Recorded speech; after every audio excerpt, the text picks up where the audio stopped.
Everybody, we're going to call the meeting to order. I think we have everybody here tonight. So the first item is approval of minutes. So if you could, everybody take a look at the minutes.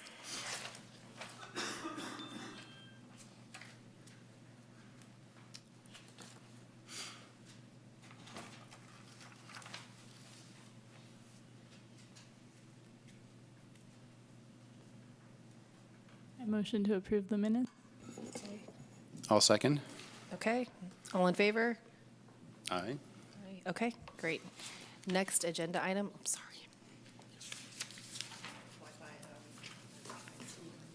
Okay, so the next agenda item is public comment. If anybody has a comment on an item that's not on the agenda, if you could approach. Okay, seeing nobody raising hands.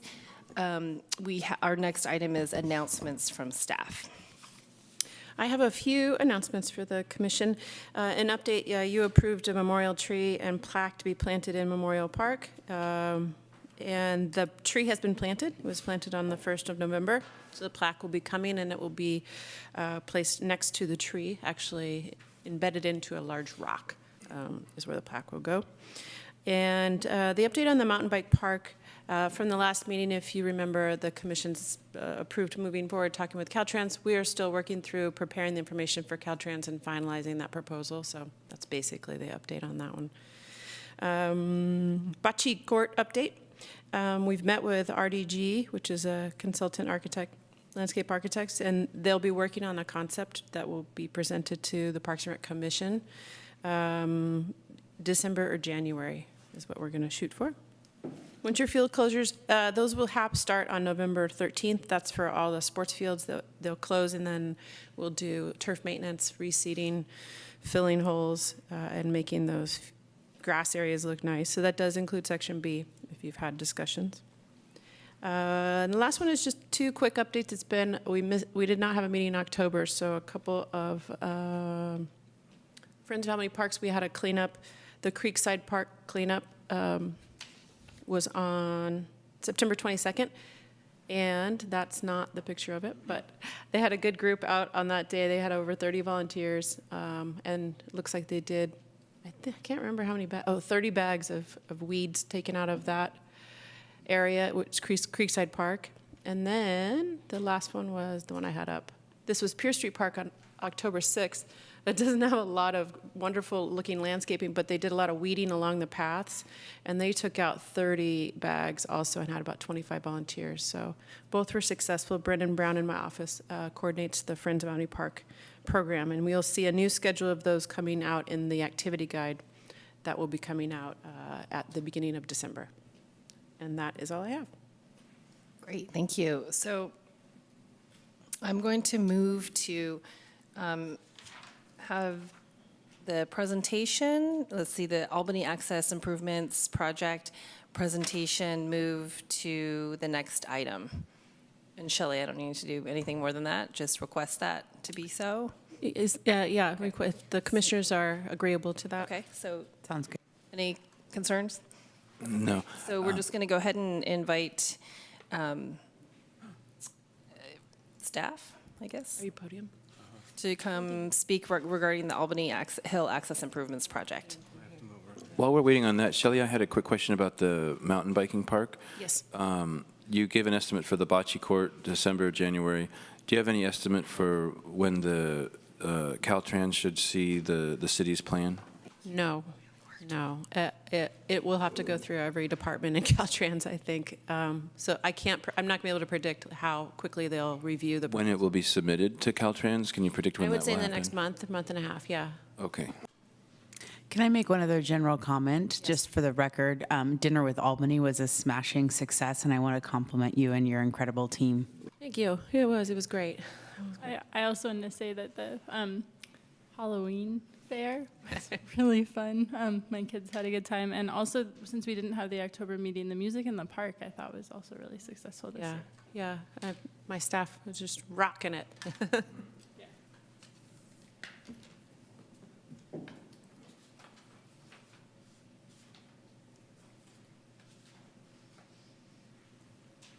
Well, I am looking looking for my presentation here, and I seem to have loaded up my Novembers, but you have hard copies.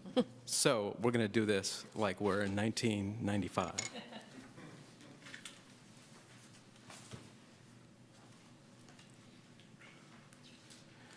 Need some sort of tone so we know when to change the slide. So staff wanted to come in with an update on our presentation that we gave in September. If you remember, we gave 90% design plan review.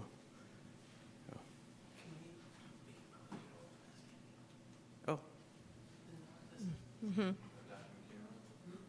Yeah. Just turn it, yeah, turn it on. Is it on? pay no attention to the man behind the curtain.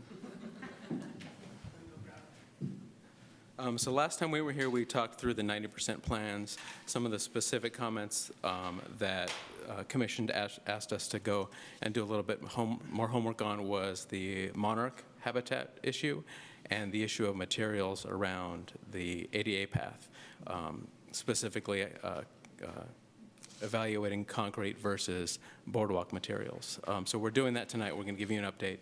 And our action is for you guys to give us feedback, and if you approve our recommendation, we can move on to advertisement. So that's our agenda, and we'll go from there. So the project timeline, we talked about this before. I want to make sure I recognize RDG, Restoration Design Group, who's in the audience. They're going to be doing the second half of our presentation, but they've really moved this project forward with a lot of their really high-quality deliverables. So they helped us with the 10% deliverable. They helped us with a 35% deliverable in July. Lastly, they helped us with a 90% deliverable in September, and they've been supporting us on this as well. So they're going to handle the second half of these issues. In October, we had a conference call. Mark, we're on the monarch habitat. Is that mine? Oh, no, you've got that. In October, we had a conference call with Dr. Weiss,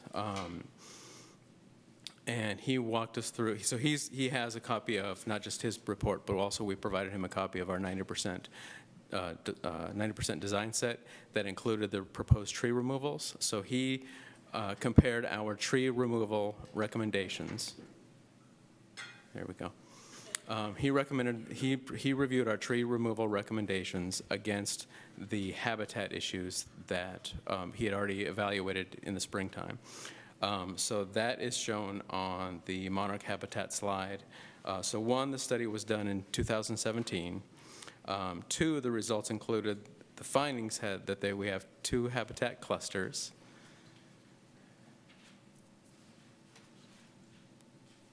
We're going to get there. We're almost there. I'm sorry. It's a better idea than.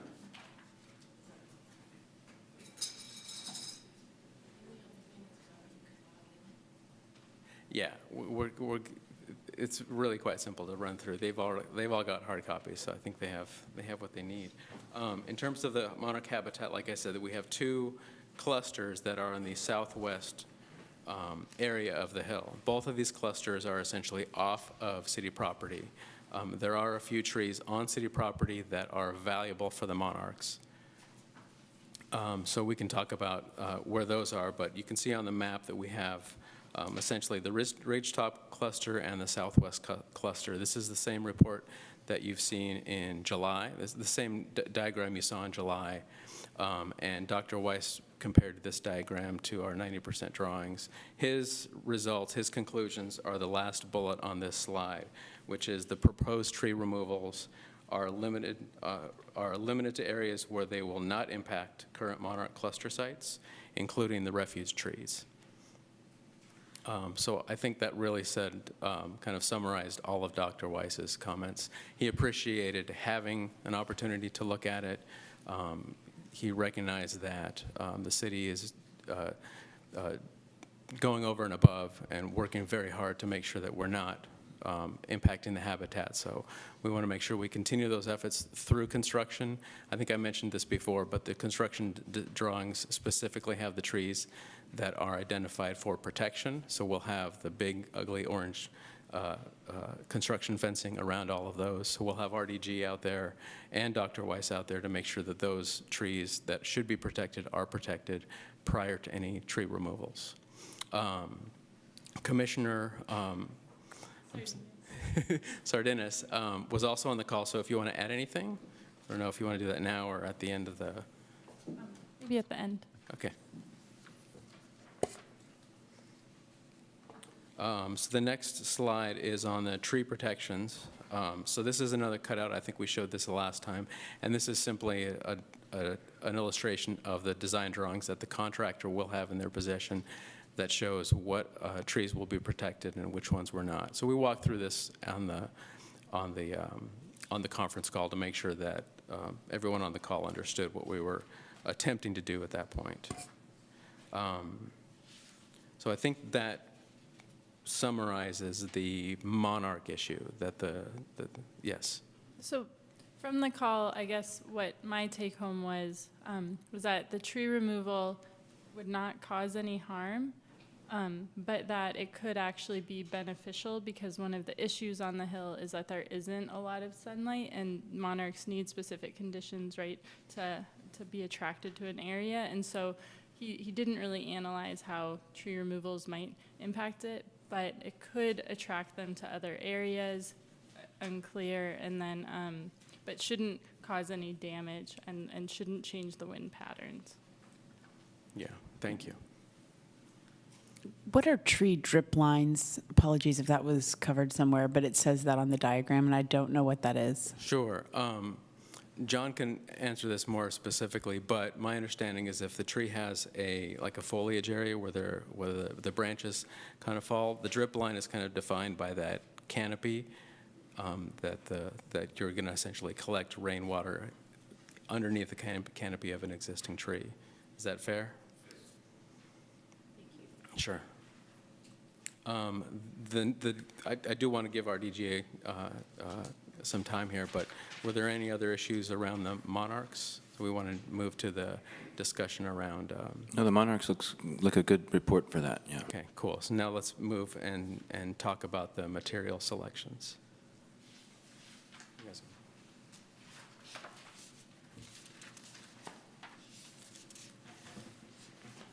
Good evening, everyone. I'm Peter Rowan with Restoration Design Group, and we're working on the Albany Hill Access Improvement Plans.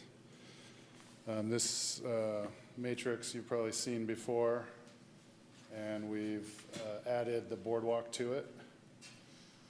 And so that's on the bottom line, a little blurry, but it just explains what a boardwalk is, whether it's wood, composite materials, or concrete, raised off the ground surface, and goes through the comparison of ADA compliance, erosion resistance, durability, and so forth. Just like any other one on this list, it has its pros and its cons, and we are focusing on the cost mostly. There's a few more slides just of all the materials on this matrix. So there's permeable concrete, permeable asphalt, a few different surfaces. One is resin paving. A lot of these are kind of name brand products. They're all kind of aggregate based. And those kind of didn't pass muster in our kind of long-term analysis due to the ongoing slopes of this path getting to the summit. There's asphalt. Decomposed granite is probably more familiar to a lot of people. That's kind of what all those other name brand ones kind of look like. And to get to the cost comparison, so concrete we're showing on the plans, and for that portion of the path, it's for that portion of the path, it's approximately $51,000 constructed cost at $17 a square foot. We were comparing that to a wood boardwalk, which we've designed quite a few of, and they usually come out around $100 a square foot. So that would boost the cost up from 51,000 to up to 300,000. Another thing we need to keep in mind is when the boardwalk comes off the ground, because it's not built into the grade, it's going to need a guardrail along the entire outboard edge due to fall zones. And so that's going to add another approximately 34,000. And then beyond that, additional design fees, and we would definitely need a geotechnical study to design a structure like that, and also additional structural engineering fees. In terms of maintenance, the life cycle costs for a wood boardwalk appear to be a lot higher due to replacing boards, warped boards, sanding, to keep the structure ADA compliant. And that versus concrete, in our experience, the life cycle cost for concrete is a lot less. And then the next slide is pointing out that we don't have to do a wood boardwalk. It could be, any sort of wood or composite. The most familiar one is probably Trex, but there's a bunch of different products for kind of plasticky wood. Not our preference, but it's in there. Those are a little more expensive up front. And then there's the concrete boardwalk, which people do sell segmented concrete boardwalks, and they're kind of at the high end of the expense costs in a boardwalk, but it's also the high end of low maintenance, if that makes sense. It's basically almost no maintenance other than pressure washing and things like that. Do we have a picture of that one? Of a Allowed concrete task. boardwalk? We do not. But I could send you guys some through Robert. Are any of the pictures that you have here, it doesn't look like any of the pictures are representative of a boardwalk. There should be one in there.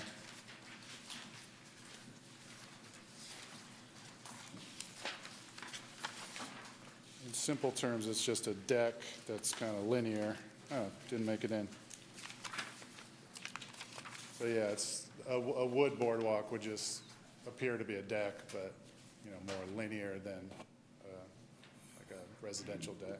And just to clarify, I mean, we're going to have questions from the commission and also from the public, but I think for our last commission meeting, we were looking at natural surfaces, not necessarily boardwalk per se, although it sounds like the only way to have wood is to have it be a boardwalk. Is that correct? Or? Yeah, if it's wood, I think that's what we would call it, is a boardwalk, Okay, seeing as it's a pathway. right. Yeah, I think, can we take questions now? Yeah, go ahead. So I have a couple of questions. The first is, I appreciate all the information about costs because that's very helpful to give me a very specific sense of the differences. I was reflecting on recently being on a part of the Bay Trail where it goes from paved to suddenly you're on old boardwalks over in Richmond.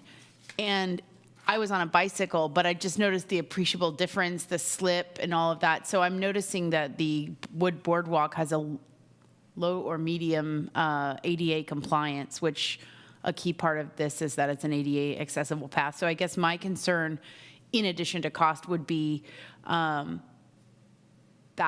would be difficult for a steepish trail for someone in a wheelchair. Are there any of these on this list that are less cost prohibitive, that are more natural looking surfaces? Like, for example, I immediately loved the one that then I look on here, it says low ADA compliance, which was the decomposed granite. To me, looks like a lot of trails I go on in San Francisco and the Presidio and places like that. I'm wondering if you could, is there some happy medium between a wood boardwalk and concrete that you, looking at this sheet, that you would be recommending for this kind of a project if we wanted to? I think generally speaking, the Natural Pave XL is one we've used. It gives the appearance of a DG, but it's made up of materials more like an asphalt. Yeah, so it gives the same look as DG. It kind of feels like you're walking on DG, but it's kind of a slightly different product, but it binds together a lot better. And so how, Tends to kind of spall at the top and feel kind of gravelly and a little bit slippery. Not like wet slippery, but just kind of sandy slippery. and in terms of the one that seems to rank low on, in addition to cost effectiveness, which a number of these seem to, is permeability. In this particular site, is there an issue with that permeability that we should be concerned about in terms of environmental or habitat or? Well, taking into account, you would be lowering the permeability by putting concrete or stabilized DG, or, boardwalk would be more or less net zero in terms of permeability. And the majority of these, obviously permeable concrete and permeable asphalt would be the less costly than a boardwalk, but pretty much full permeability. Yes, I wasn't looking actually at the time that you said that, at the fact that true concrete, which we were looking at, is also low. So that's probably not as big of a determining factor now that I think about it. Right. Typically with trails, we kind of, for better or for worse, it's such a thin slice that it's not, we've designed dissipator kind of areas into it for the water coming off of it. We have to have a curb on the outboard edge. So it kind of funnels the water to these areas, and we have rock there to stop the erosion. But other than that specific area, it's such a thin slice of the site. So we didn't see it as a large impact in terms of impermeability compared to like a parking lot or something like that. Thank you. I have a question. What does context sensitive mean in this table? So that's kind of getting at whether it's aesthetics, kind of color, more, that's funny you asked that, because it's kind of more of is subjective the right word? Mm-hmm. It's more of a subjective kind of analysis. Because I'm surprised that the boardwalk would be lower in context sensitivity than concrete. Just curious. I think the main reason we came up with that is because we typically design boardwalks on kind of mainly marshy areas or right next to creeks or things like that, where it's kind of protecting a resource that's on the ground. So that's the reason to spend all the money on the boardwalk. So that was the main reason that we said low for that, was because we didn't see the reason to spend 5 times the amount of money when there's not, a hillside full of native plants in that area. Yeah, and I'm wondering about that railing. Is it literally looks like a stairway railing next to it? Yeah, like That's a 42-inch high guardrail. on both sides. You wouldn't need it on the inboard side where the hill's closer to you. But to build that thing, it would have to be off the ground.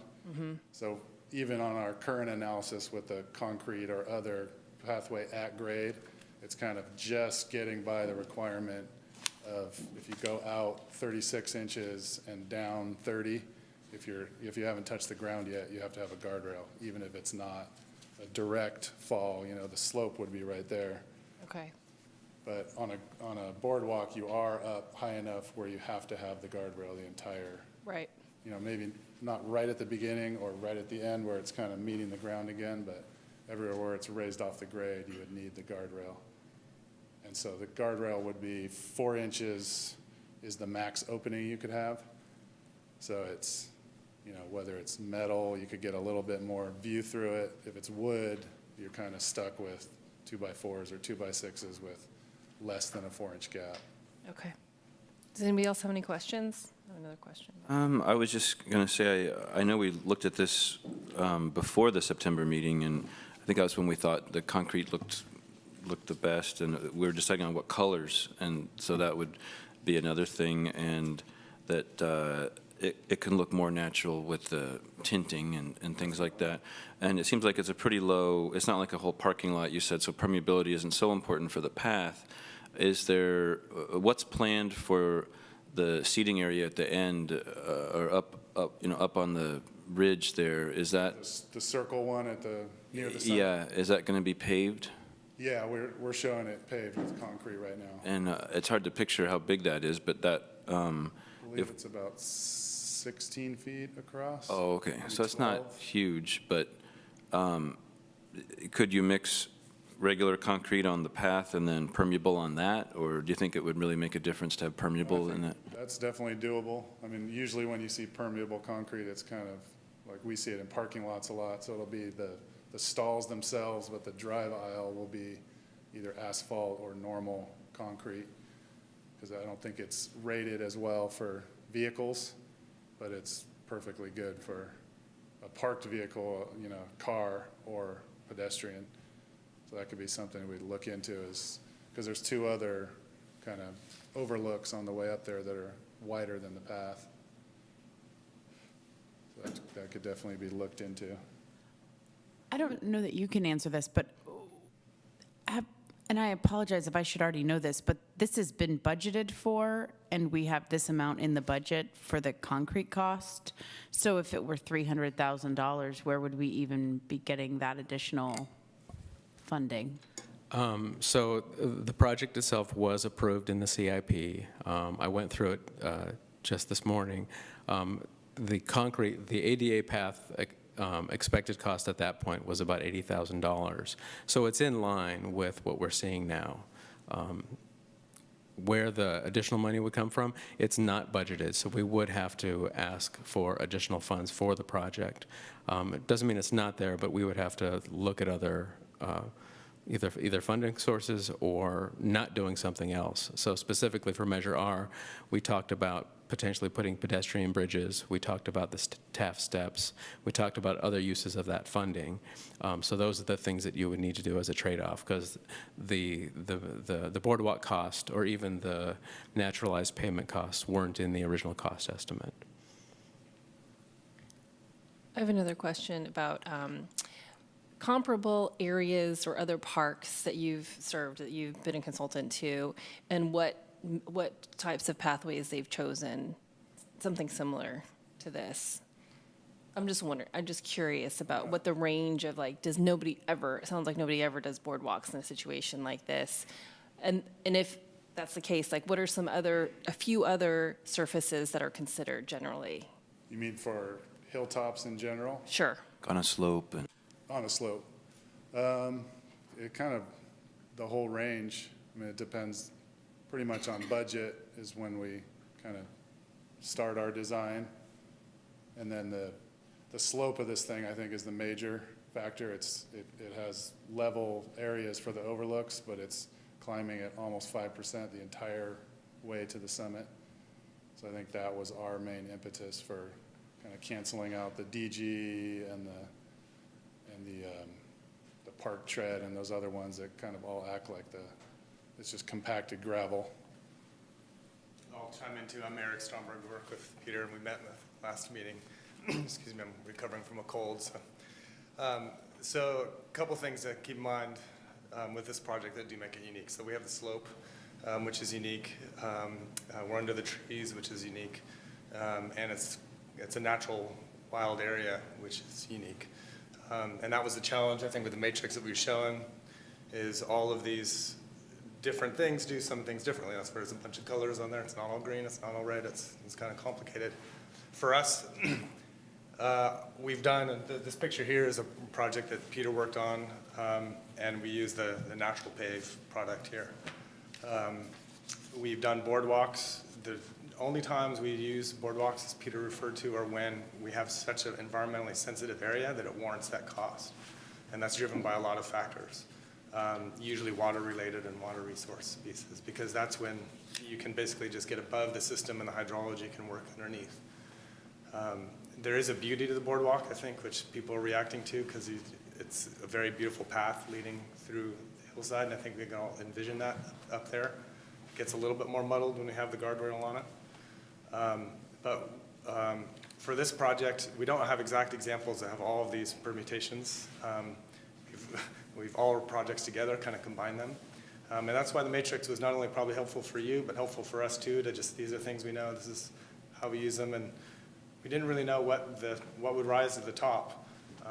And it looks like, depending on how you value each of those, I think that's the discussion we're having of all the items we've ranked, which ones you value the most. You might come up with a different conclusion, but that's, I think, originally concrete seemed to hit a lot of these, the right things for this project. Excuse Excuse me. Hopefully that answers the question a little bit. But No, again, that's helpful. I guess I'm just curious about what other, I think we can take models. from Yeah, so other I think the areas. short answer again is that we don't have an exact project like this. Okay. So that hasn't been solved by us in particular, but Sure. all the others, we've had different solutions. And we do boardwalks a lot, but have never been on a hillside and Yeah, no, that's helpful. I'm just wondering also about cost effectiveness. I mean, if we were to, I don't know that it was always a choice between concrete and wood. It was just concrete and maybe looking at other natural surfaces, which even if we did permeable concrete, that's not natural, but it does serve a different purpose. Yeah. And I'm just wondering, because it's low, it's kind of just categorized as low cost effectiveness. I mean, the boardwalk's hugely different in price. So I'm just wondering, are any of these other ones like that what does that mean? Like not to say that we want to go down this rabbit hole, I'm just curious about the relative cost difference of some of these other materials. Yeah, so I think for simplicity, we just kind of bin things in three, low, medium, and high. Okay. You can grade those out. So I think the cost because boardwalks wasn't really an option for us originally because we just knew in the back of our head that it was cost prohibitive for what we would think you would think cost prohibitive. So when the matrix was made, I think the low, medium, high worked. But I do think that this is an order of magnitude higher to do a boardwalk here. Than even some of Doesn't these mean it's a other bad choice. It just means we're valuing this so much that it's worth the value to do that.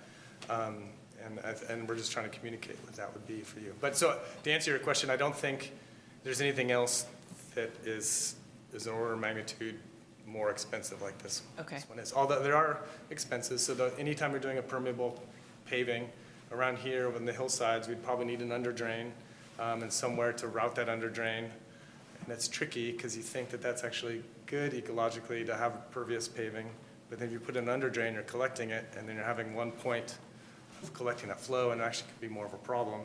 So Peter kind of answered it before, but actually I don't think that we would recommend going the pervious permeable route.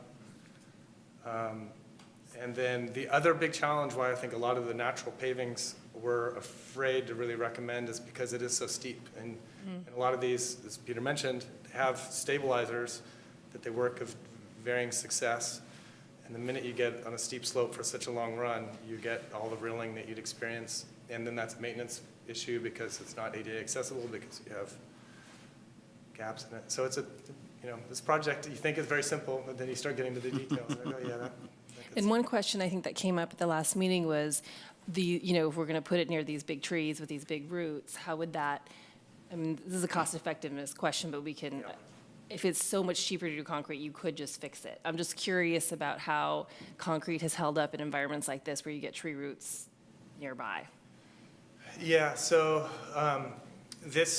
I believe this concrete is a rebar, reinforced concrete here. So most sidewalks we have around, and I believe, yours are not rebarred. And so most sidewalks we have, they don't have rebar, and there's intentional because you're off cutting it for utilities and things. But that's why we're getting a lot of the settling of our sidewalks. Although I just was walking over here today, I saw you have a sidewalk stamped 1913 about a block away, and it looked like it was in good shape. So some of them last a long time. This one, because it has reinforcing in it, it should really hold up well. Okay, thanks. Anybody else have questions? Just, I'm thinking back to the last meeting, and if I remember, the suggestion regarding the boardwalk came up in terms of being better for the trees. I don't know if it meant that we would remove fewer trees, or if it just, I'm trying to think. So I don't think. Would there be any impact on that? Trees, right? I think at the path, the other design challenge is to get the accessible grades. Sure. We're really just kind of hitting it. Okay. We don't have much room to spare. Okay. So there's that guides the alignment. And then the boardwalk, what you're giving up is a thin cut to accept the concrete for if you're doing concrete versus many piers that are going to, smaller footprint, but going down deeper, and a lot of them. So there will be disturbance. Sure. There, eucalyptus, which is primarily what we're going through, are pretty resilient. Yeah. So I'm not terribly worried about that. So probably no real difference tree-wise between the two? No, I think people could probably argue either way. I don't know if I have Okay. a clear direction on that. Okay, great, thanks. Any other questions? Okay, thank you. I guess we'll accept public comment at this point for this agenda item.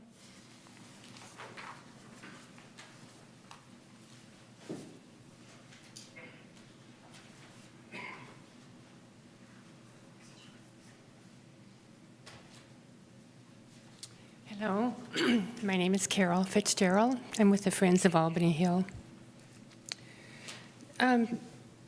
So I'm remembering that we had over $1 million left for Measure R that is to be used on Albany Hill. So I know that a couple of projects Margot's done in vegetation management, but what is the total budget of, you were talking about, the budget number you gave was just for the top of the hill or all of the trail improvement? So the entire project budget is on the order of $650,000. So that's for all the trail improvements for Albany Hill. Okay, in the plan that you have thus. Okay, well, I'm an artist, so when people reject or ask me to do more work on a public art piece, I have to go back to the board. So we've got designers working for us, and a number of us just feel strongly about keeping that area natural. And concrete, I just can't see it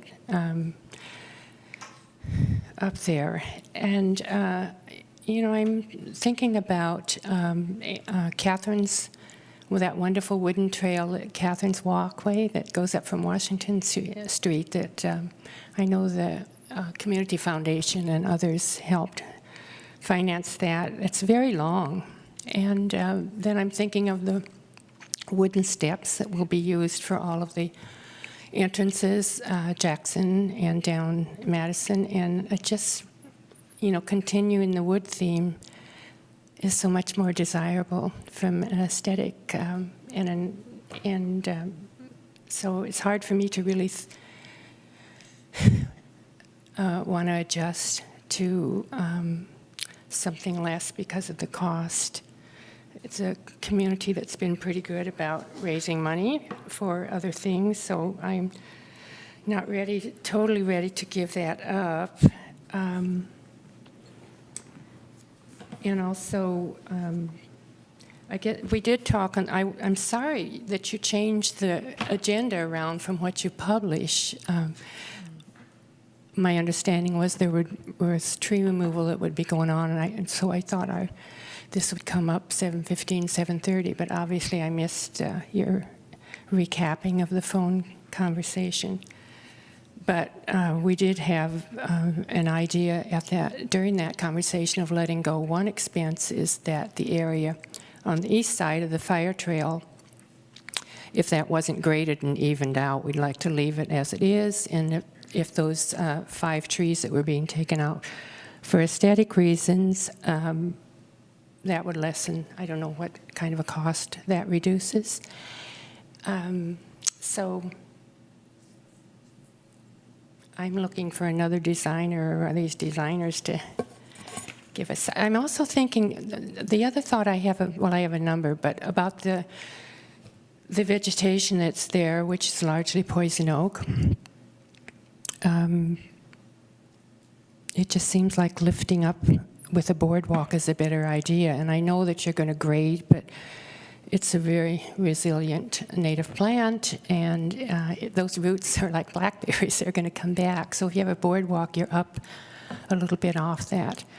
As far as the smoothness, I teach in the disabled students program at City College, and I just took my class to the DeYoung Museum today, and I had one on the walker with wheels and one in a wheelchair and 2 with canes. And on the side entrance to the DeYoung, there's a wonderful area. There's the pool for turtles and water lilies and stuff.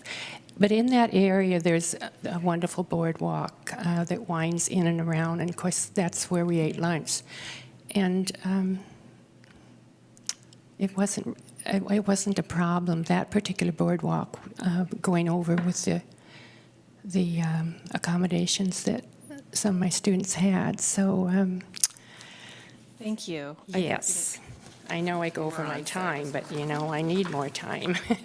Thank you. Thank you. Any other public comments?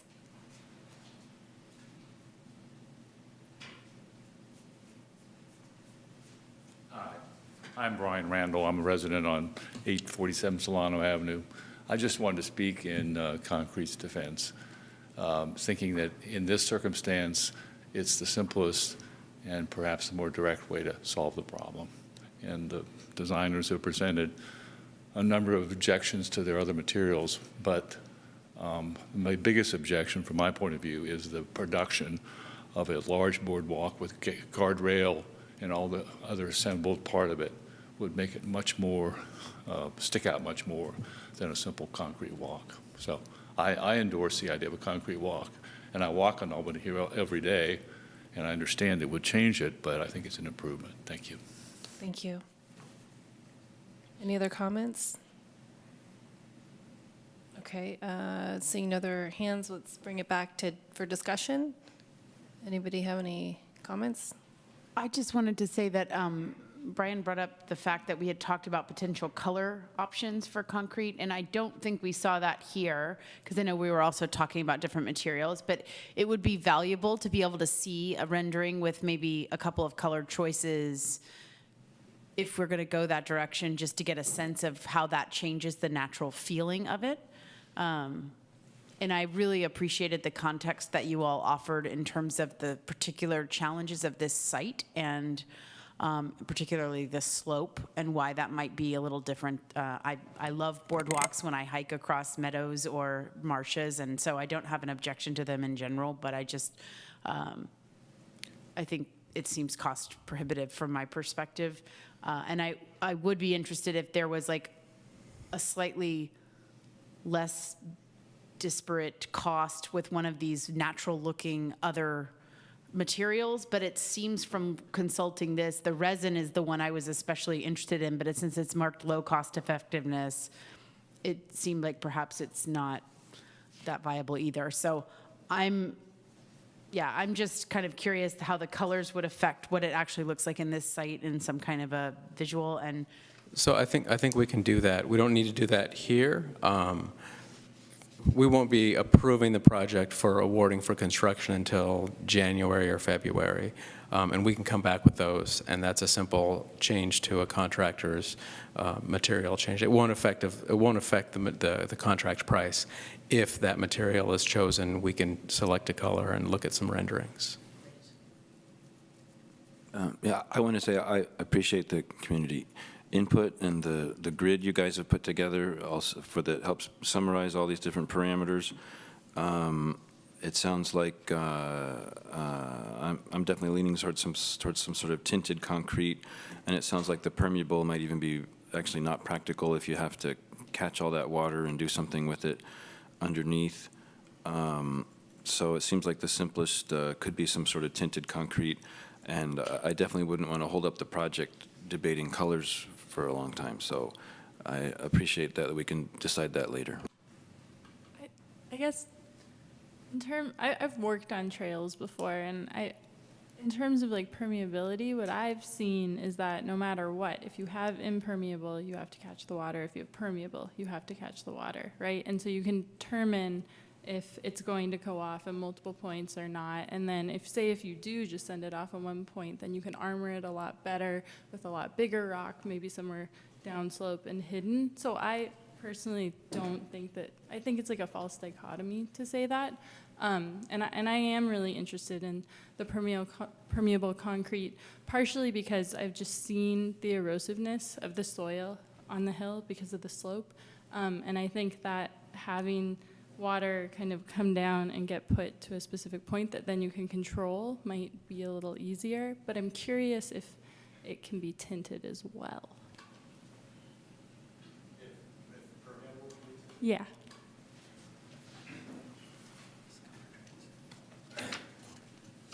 So to answer your last question first, yes, the permeable can be tinted.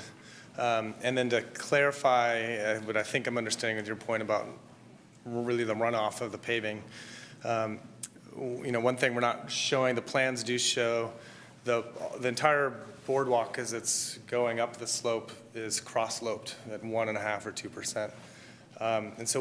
And then on the outboard side, we do have a curb, but that curb has got openings in it spaced, I don't know the spacing, Peter, you may know, 20 feet or something. So it does somewhat concentrate the flow into those openings, but not to the degree that an outfall would from an under drain. And in general, when we're trying to do this work, we want to be as transparent to the hydrology as possible. So, I mean, hands down, the boardwalk does win that one because it's pretty much above and the water just runs down. But if we were to have to really concentrate the flow, then we have to make sure that not only just at the very beginning, but all the way down to the bottom of Albany Hill, that water is dealt with. And in fact, a lot of the work that we're doing here on Albany Hill is fixing problems that we've created because we have concentrated flow off of road or what have you. And that's caused us a lot of problems. So I think that's one of the most important things we're trying to do when we come up with this design is making sure that any water that comes upslope, hits that path, can continue across the path and more or less continue on with its least redirection as possible. So just to re-summarize, putting it at a single point actually causes more erosion than having multiple places. It does, and then it even increases the rate of runoff too and adds to kind of urbanization. So we work with Albany Hill, and what it has is the open landscape. And because the path is only this narrow path, it does increase runoff at that location and increases the rate of runoff in that location. But compared to the context of the entire Albany Hill, any increase that would create is kind of reduced because the rest of Albany Hill and that kind of vegetated area can handle it. Excuse me, can handle it. Well, thank you.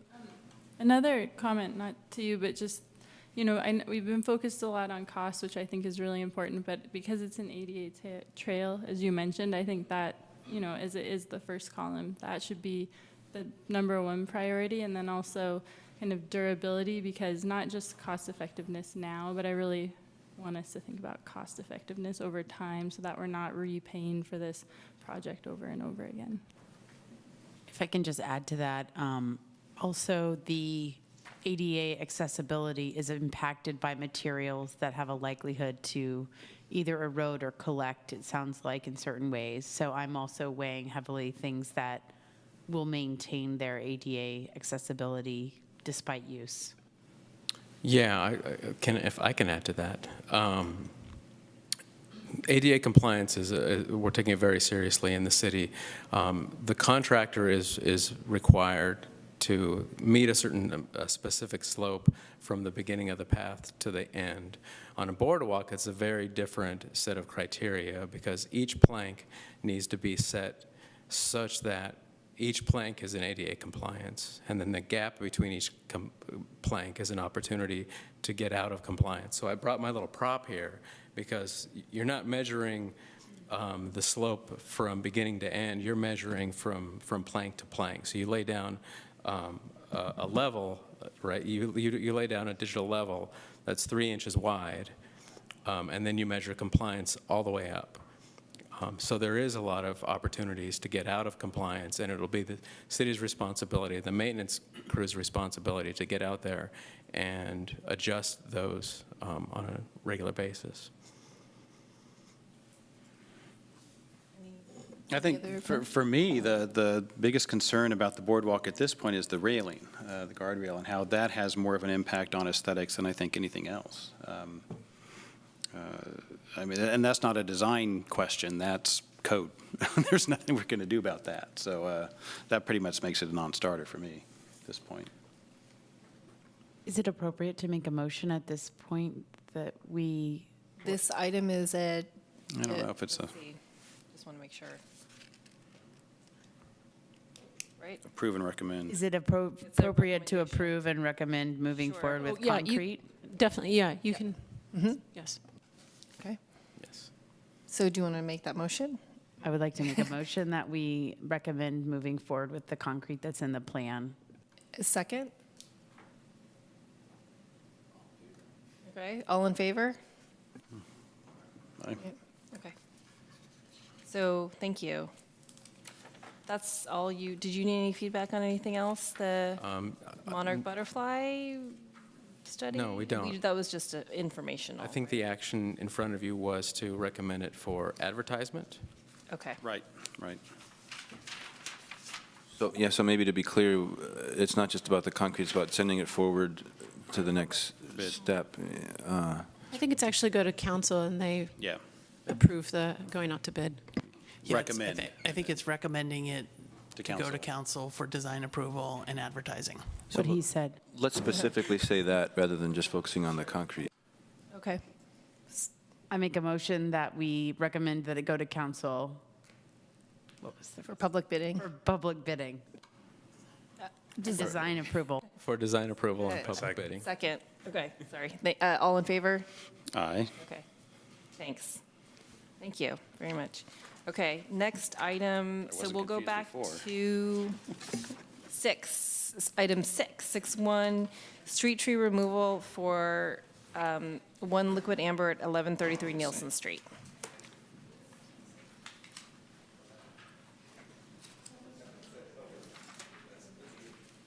Which one is this one? 33 Nielsen.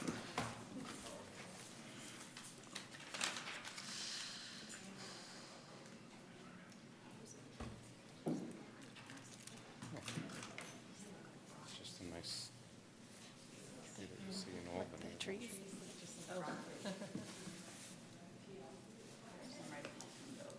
Okay, John, go ahead if you want to. Cauliflower tree. Okay, this is about a removal of a liquid amber at 1133 Nielsen Street. The property owner applied for the removal. This is the tree. It's a fairly large liquid amber that recently dropped a very large limb, caused some damage to the property owner's house and a vehicle in the neighbor's driveway. It's just a close-up of the wound. Here, there's an older wound that started healing over, but there's some decay, which is what the arrow is pointing at. So that's leaving a pretty weak area where the two remaining stems of the tree are. It's hard to see this one. I think this is just showing where another limb, a smaller limb, broke out when the larger one came down. And then there's some sidewalk issues. This is up for sidewalk repair. Part of the problem with this tree is that its trunk is right against the sidewalk, and there's not a lot of room for redesign, curving, arcing out the sidewalk to allow more root space, which would mean some pretty severe root pruning. Also on the curb side, that's fairly recently, in the last few years, the curb was replaced, and there was some pretty serious root pruning on that side of the tree. So additional root pruning would leave this tree pretty unstable. The sidewalk lift is pretty severe. It's already doing some more damage to the curb, to the new curb, and to the asphalt. That's the water meter box. That's showing how high up the sidewalk is lifted from the roots of this tree. It's about 2 feet above where it should be at. So my recommendation is to remove the tree. We'll replace it with a more suitable species. Go ahead. Do you ever recommend that people not put another tree in a space and put other plantings? When I look at that and I see how small and narrow that opening is, and then the sidewalk is just right there in terms of like wheelchair access and things, strollers, and I'm just curious. I love trees. I just want to say that for the record. I rarely recommend that we don't replant a tree, more so when there's no room because the tree was planted in a place where it shouldn't have been, like right next to a sewer line or in front of a stop sign at a corner or something like that. So this is a 27-inch wide planting strip. It's pretty common throughout the city. We have trees. We try to get a smaller species in there, something more suitable. The Probably just liquid looks like amber it's- was not a good choice in the first. Actually, it looks like a small planting strip because the tree's so big. Well, it is sort of small, but we can still get some trees in there that would do pretty well. So You got any questions? No? Okay, so we'll take public comment. Any public comment? No? Okay, bring it back to the commission. Discussion? I move to approve. I'll second. All in favor?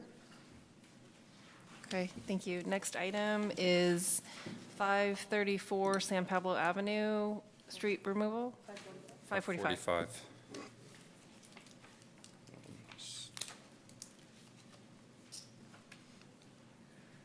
So 545 San Pablo Avenue is another liquid amber that lost a large portion of the tree. This is a before picture. The arrow's pointing to the limb that broke out. The reason it broke out, there's included bark. If you look just to the right of that arrow, you see kind of a dark black line there. That's two stems growing against each other and eventually pushing each other out. This is the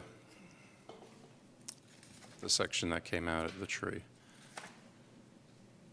So there's an open wound. The middle stem is basically the main leader of the tree that's subject to more failure because of this open wound. This shows a couple other limbs that came out when the big one came down, and some of those are subject to possible failure too, especially the lower one. That's a pretty large wound. This shows where the limb came out, but it also shows that there's more included bark in this tree. Basically, every stem in this tree has included bark, and every one of these stems is subject to breaking out under strong wind condition.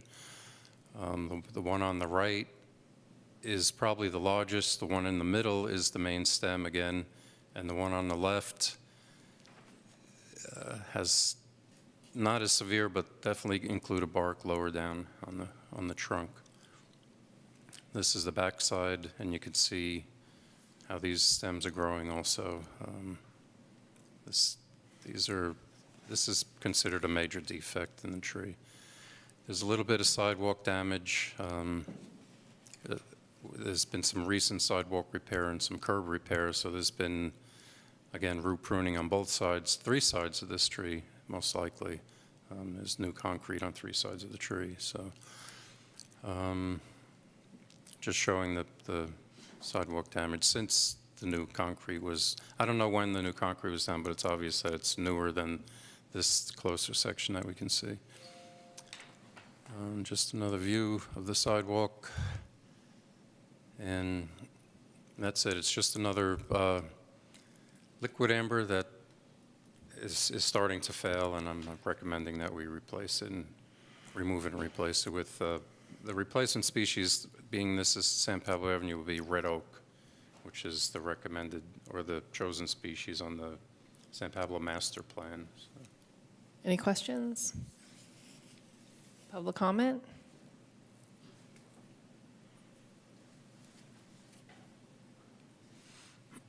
Good evening. I'm excuse me. I'm Paul Verstegen. I represent Casper's Hot Dogs, which is the business fronting the tree, and also the property owners of the space as well. I think it's a no-brainer that this tree needs to be removed. However, we've been in the city for upwards to 50 years, and a main part of our signage is a pole sign. You can see a little bit of it in this picture here. I can pass these around if you like. However, this liquid amber tree, and I would guess the proposed red oak replacement, severely blocks our sign to where it's completely invisible, coming down the side of the street where it's easiest to access our driveway, which is, I guess, the north side. From the other side, it's easier to see. However, it's hard to cross that street. You have to go up, make a U-turn at the bar, and it can be dangerous. People don't want to do it. So I would like to, also, I have one more picture. I don't know if you'll be able to see. from across the street. It also blocks our sign that is on the side of the building as well. So I would like to urge the committee to recommend that another tree, a replacement tree, is not planted in its place. And perhaps we can find another solution for putting some greenery in that space that won't cause our business, won't be detrimental to our business. And a business that I like to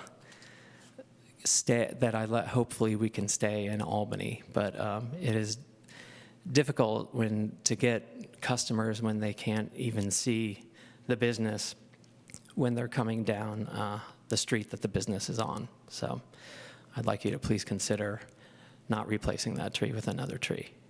Thanks. Thank you. Any questions, discussion? I mean, just to follow up on the comment, we don't have purview over that type of request. Is that right, Shelley, in terms of whether or not to replant? We have made recommendations to plant a tree just in maybe another location in the city when we can't fit a tree back in that planting strip. The last meeting, the school district couldn't get a tree in, and we said, fine, as long as we can put a tree somewhere in the city. But in terms of the master plan for San Pablo, then John might know more about that, and if it's required to have a tree in that spot.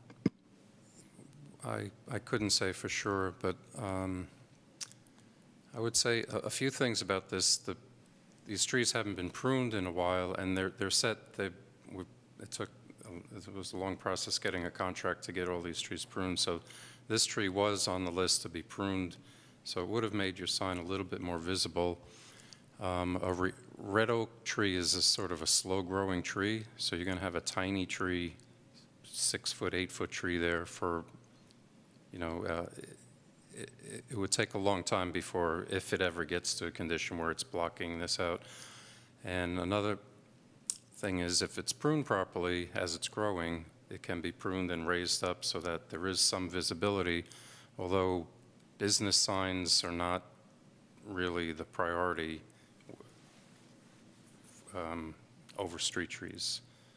We, as you might think, we get a lot of requests to remove the tree or lift the tree or cut half the tree off so that you can see my sign from the street, but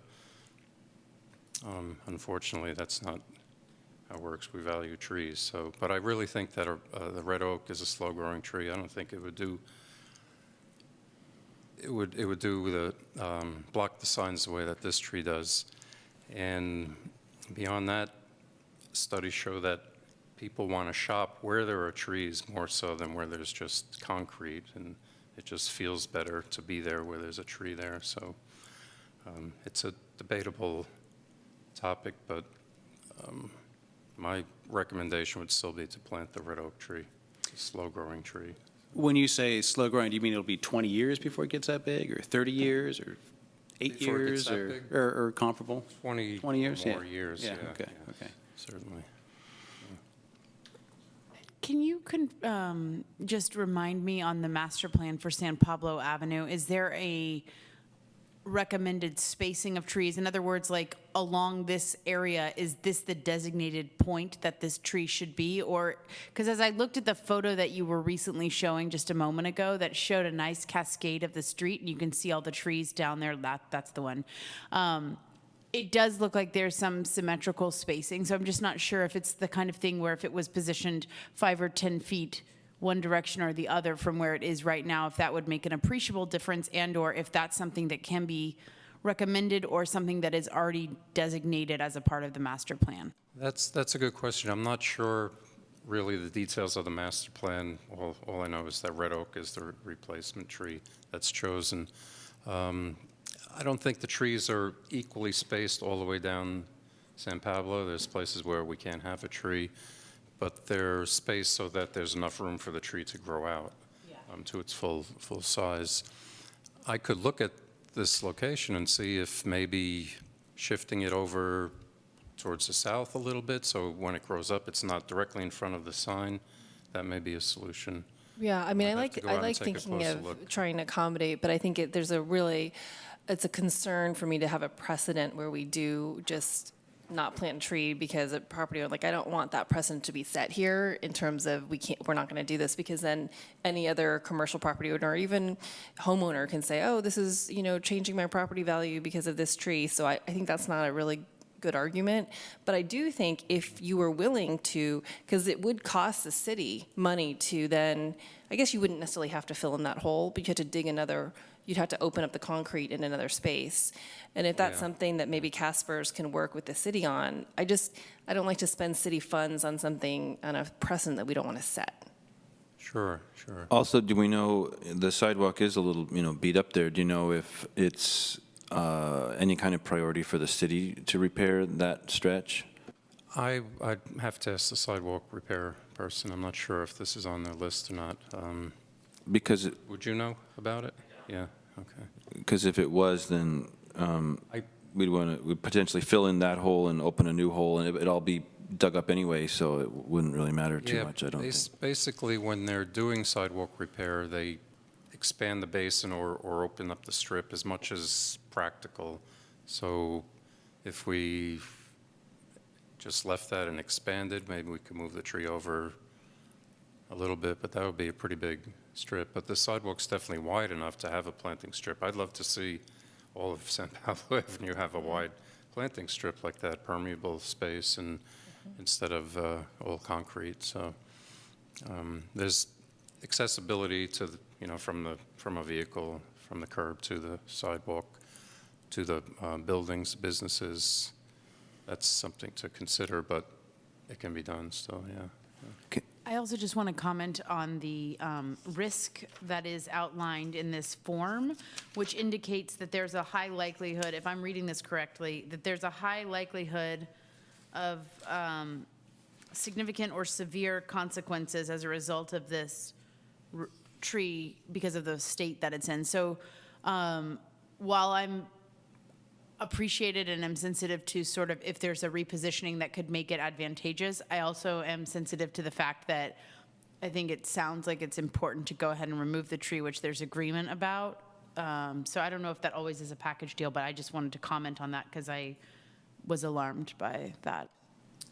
You can make that first motion, and then Okay, that's fine. We can, well, I'm just figuring when we're done with the motion, we're done. So let's just a little more discussion. Sure. So I'm looking at the 3D map, and the trees are very irregularly spaced there. It seems like this could safely be moved to the other side of the parking lot entrance.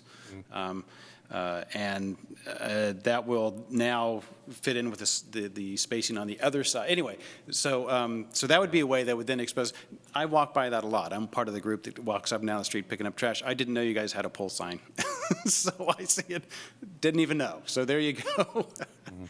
So I think moving that tree here. In front of a different business. Well, it's still their parking lot, but it's in front of the, used to be a temple, now it's a ping pong. Well, I'd have to go out and look at. Yeah, absolutely. I'm just saying, There's other factors, underground utilities. I understand. I'm just saying there's options here. I think that possibly moving it. I would also point out, careful what you wish for. We had somebody who worked really hard to get a large tree removed from their front of their building, and then their cooling bill went up like 20% because it was really providing valuable. I mean, this is coming out no matter what, so that's really not the issue here. But So, nice quote. unintended consequences. Yeah. Unintended consequences. so can we vote to remove? Can I comment? Is that appropriate? That's fine. I'm sorry, it's not up to me. No, Sorry, sure, Julie. go Sorry, ahead. Julie. That's okay. Go ahead. So is there a way after the removal, assuming it gets approved, to delay planting another tree until these other factors can be looked at? Because I don't know what the turnaround is like on that, but once another tree gets put in there, then we're sort of out of luck with any other contingency. Well, I'm not sure what you mean. I would need to look at it before we plant a tree, one way or another. This is the time to start planting trees, so we want to figure this out soon so we can get the tree in sooner this year rather than wait till next fall, winter period. So I think maybe he's asking, can we approve the removal of the the removal of the current tree and approve the planting of a new tree, but leave open to a later point deciding exactly where it's going to go. Does that sound about right? Or is it possible to say that we would leave up to John based on his assessment of the appropriate site with the goal that if it's possible to shift it slightly to accommodate a better placement for the business that, are people comfortable with that precedent? Like, How does, well, let's see. I mean, does anybody else want to discuss that? I mean, I just had to say, I just want to say that it is a cost to the city. This is a cost to the city for John to do this research. It might be a cost to the city to pull up the concrete. I also appreciate that you're an Albany business for so many decades, so I appreciate that too. But I just want that to be transparent. It's not just no cost. There's actually burden for the city to do that. So Well, also, maybe there should be notice for the other property owner, because they may be like, hey, our sign, you know, blah, blah, blah, and so, and they don't know it's on the agenda to move a tree. It's certainly simplest just to say it's going to go back in the same spot. I would tend to want to keep it in the same location. If there's space in front of the next property over, eventually I'd want to try to talk them into planting another tree there. So, generally, you know, if we can keep it on the property, we want to keep it on the adjoining. Well, it's originally I was thinking more in terms of the brown shingled pieces that are on either side of the main Casper sign. It was more related to, is it possible to shift it 5 feet one way or the other, and then it would at least wouldn't be blocking the building sign. When he pulled up the map, I saw a different opportunity, which I could see that he was talking about, which was actually in front of the parking lot to the adjacent business, or between the two businesses. It's their parking lot. It's the Casper's parking lot. It's the Casper's parking lot. Yeah. Yeah, so I think what he's asking at this point is, can we plant the tree next year? So we can sort these questions out. We'll plant the tree, but can we just wait until the next opportune time so that we have time to work these through and come up with something that's going to work for everybody? I think that we could figure this out this year. You think we can I think probably you going down there and talking to the owners in whatever 15 minutes, you can probably come up with something, and then Takes a visit or two at the most. That would great. And then a Maybe little you can come with research. an update to Yeah. us, like just after your cursory review of it. Yeah, I like that. That way, it's not like we're making a permanent fiscal decision that'll be potentially significant. Okay. So motion to remove the tree, but for John to look into options for replanting to a more desirable location for the business owner and coming back and reporting it to us next meeting. How about a motion to remove the tree and a commitment to plant a new tree, but then do what you said? Okay, I like that. Sorry, Shelley. That's a lot of words. nice. Second. Second? I second it. Okay, all in favor? Aye. Thanks. Okay, there's another tree, right? Yeah, one more. Thank you. 1300 Marin tree removal request. So 1300 Marin, removal of camphor tree. It's actually on the Key Route Boulevard side of the property, and the property owner applied for the removal. This is the tree. At some point, it had a large section on the south side removed, so it's left pretty unbalanced. All right. There's a lot of dead wood. There's some dead, right in the center here is a fairly large dead limb. Lots of dead tips, typical of camphor trees. But if you look closely, most of the greenery on the tree is actually epicormic sprouts along the limbs and the trunk. The lower trunk is just sprouting out, which is telling us that the tree is struggling to stay alive. The tree was planted, or a water meter was installed right next to the tree. It's about a foot away, and it's lifted a little bit. The curb's been pushed out a little bit. There's some sidewalk damage there. There's about a 3-inch lift on that lip on that sidewalk, and you can also see the root coming through that's doing that lifting. And that root apparently is headed towards the building and has caused some damage, and there's a crack. While I was there was a contractor who had actually dug out inside in the basement of the building, and he can see that the root is breaking through the foundation of the building. Let's see, just some pictures of the general shape of the tree. So there it is. It's basically everything you see is not typical growth. It's the epicormic sprouting. None of the growing tips are growing anymore. They're pretty much dead. My feeling is it's time to get this tree out of there and actually not start with a new tree, because I don't have pictures. Apparently, the previous arborist had planted 2 trees in anticipation of taking this tree out. He saw that it was in decline however many years ago, 4 or 5 years ago, I think. So there's actually 2 swamp myrtles, one to the left near the person in blue and one on the other side of the driveway. So we already have replacements in place. We take this tree out. They should have more room and sunlight to grow out. Great. Any questions? Public comment? I move that we approve the recommendation to remove the tree. Did you have discussion? Todd, do you want to say I something? was just curious, so I thought that if you removed a tree, you're required to replace it. You're just saying they kind of preemptively replaced it, and that's okay. I think so. I think, You think, yeah, I mean, it's fine with me, I just wonder seems if, to meet the requirement only. Yeah. It's a great idea, actually, Yeah, to yeah. plant and get the replacements. Tony was at the amazing. start, Okay. Do you want to I move that we approve the recommendation to remove the tree. I'll second. Okay, all in favor? Aye. Okay, next agenda item is our, thank you, street tree removal policy subcommittee draft.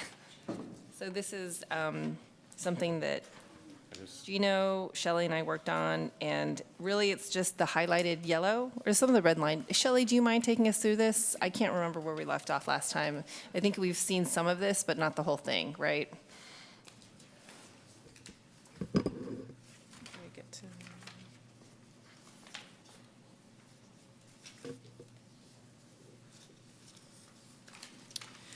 We got through some of this at the end of our last meeting, and I took some of the comments that people were fine with, that they were accepted, and just made them part of the policy.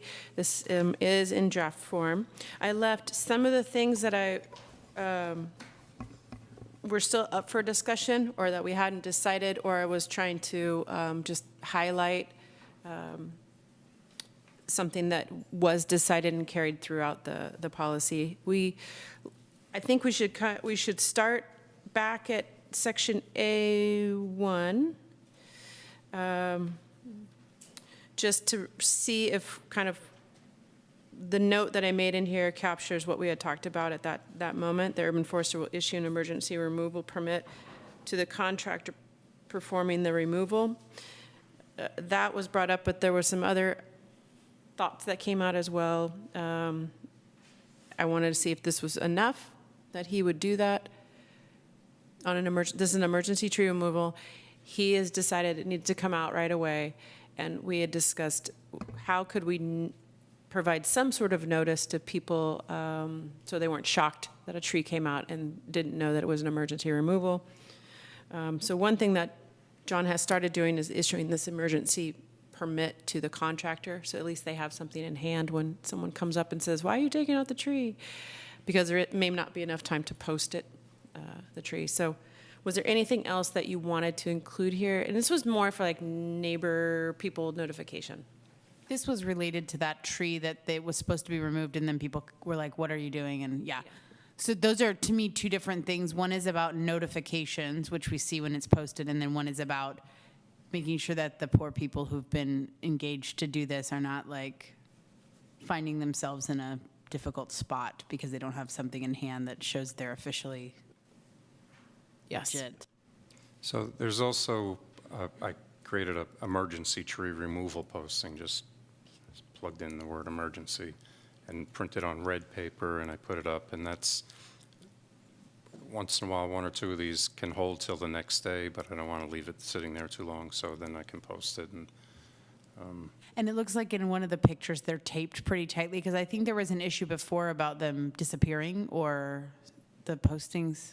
Yeah, well, But it looks like that looked pretty secure, whatever I saw in that picture. Am I misremembering that sometimes they would be posted and then? Oh, yeah, when they're posted for the full, like when it's not an emergency and they're posted for that full amount of time, which is at least 15, 2 weeks, yeah. 2 weeks. 15 days, yeah. Then there's a lot of replacement. But this is only under the emergency section. Mm-hmm. So in the last version, I just had written red tag it, meaning what he's doing by putting a red notice. This is coming out tomorrow when the contractor can get here. Yeah. Notice. If you'd like to add it in here as part of the policy, we can, or just let John.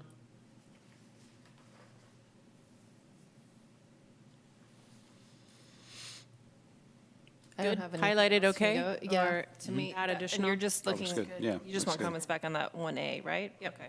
Just the one A, that's okay. The B, it used to be 60 days on an emergency removal, notifying the commission. I was going to propose, just based on the last one that we had that came out on, you just probably got, I think it was today, that was on Evelyn. If things in the world happen and we might need a few more days, then right as it happens. That one happened during Albany Local Week, and so you didn't get it for at least within 60 days, but you didn't get it right away. But maybe 30 days at least, just in case. But we'll try to get them to you as soon as they happen so that you know. But at this, you could write no more than 30 days or something that would encourage it to happen sooner. It's really just giving you a number that I'm we comfortable with it's the gonna 30. happen. Yeah, within, I'm I think, comfortable is within 30 fine. days. Okay. I'm not sure what we're supposed to do with this information. It's not like we can bring the tree back, but it is good to know. So as long as we get it in a reasonable amount of time, 30 days is fine. 60 days is fine, I thought. I guess it's just, notification, so. No, absolutely. No, absolutely. Just, yeah. If we move to C, this was, we had a good discussion about C, and so I just highlighted that we added the words "or significant barrier to access." That was an addition to that. And then there was a discussion, and this is completely up to you, of using the word fronting property or adjacent. They both, I think, mean the same thing. It was brought up, there was a comment by a member of the public that was here that said fronting. But that's up to you, if you'd like it to be adjacent or fronting. Adjacent to me sounds like the neighbor, though, so Me that's too. what's confusing. I don't use the word fronting, so I don't know if there's any other alternative, but Adjacent is Abutting next is- to, fronting isn't. Yeah. We used adjacent in San Francisco, and it did get confused sometimes, yeah. Yeah, maybe fronting's more clear. Okay, Fronting. so you'll just see that throughout the policy added. Within 10 years of trying to keep people's sidewalk replacements within this I decade, think if that's reasonable. possible. Yeah, that's reasonable. We didn't have an answer for D. We were going to leave it there and try to figure out another spot for it, so I just left it highlighted. But the discussion was that should this be one of the criteria that you use to decide if you're going to remove a tree or not? And it seemed most people thought it should be in here somewhere, but it may not be a criteria that's used for removal because it happens after the fact. So I think this is a comeback to it. Right. Maybe when we get through. So if we turn the page to page 3. And if there's strange formatting things, I'll correct that. If you still see some letters that are off, I'll make sure those get corrected. So C on this one, I left this here because we had talked about this, but I wasn't sure. A number of these items are in John's report already. Are there any items listed here that are not in your current report, John? Well, I don't estimate costs to rehabilitate damaged or diseased tree. I estimate the cost to remove the tree, because that's what I'm bringing it here for. So,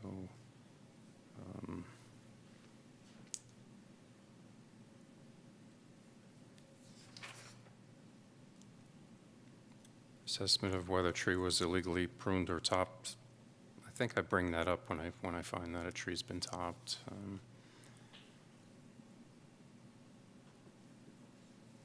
This one is about what information do you want to make sure that John includes so that you have you feel informed when you're making the decision about a tree removal?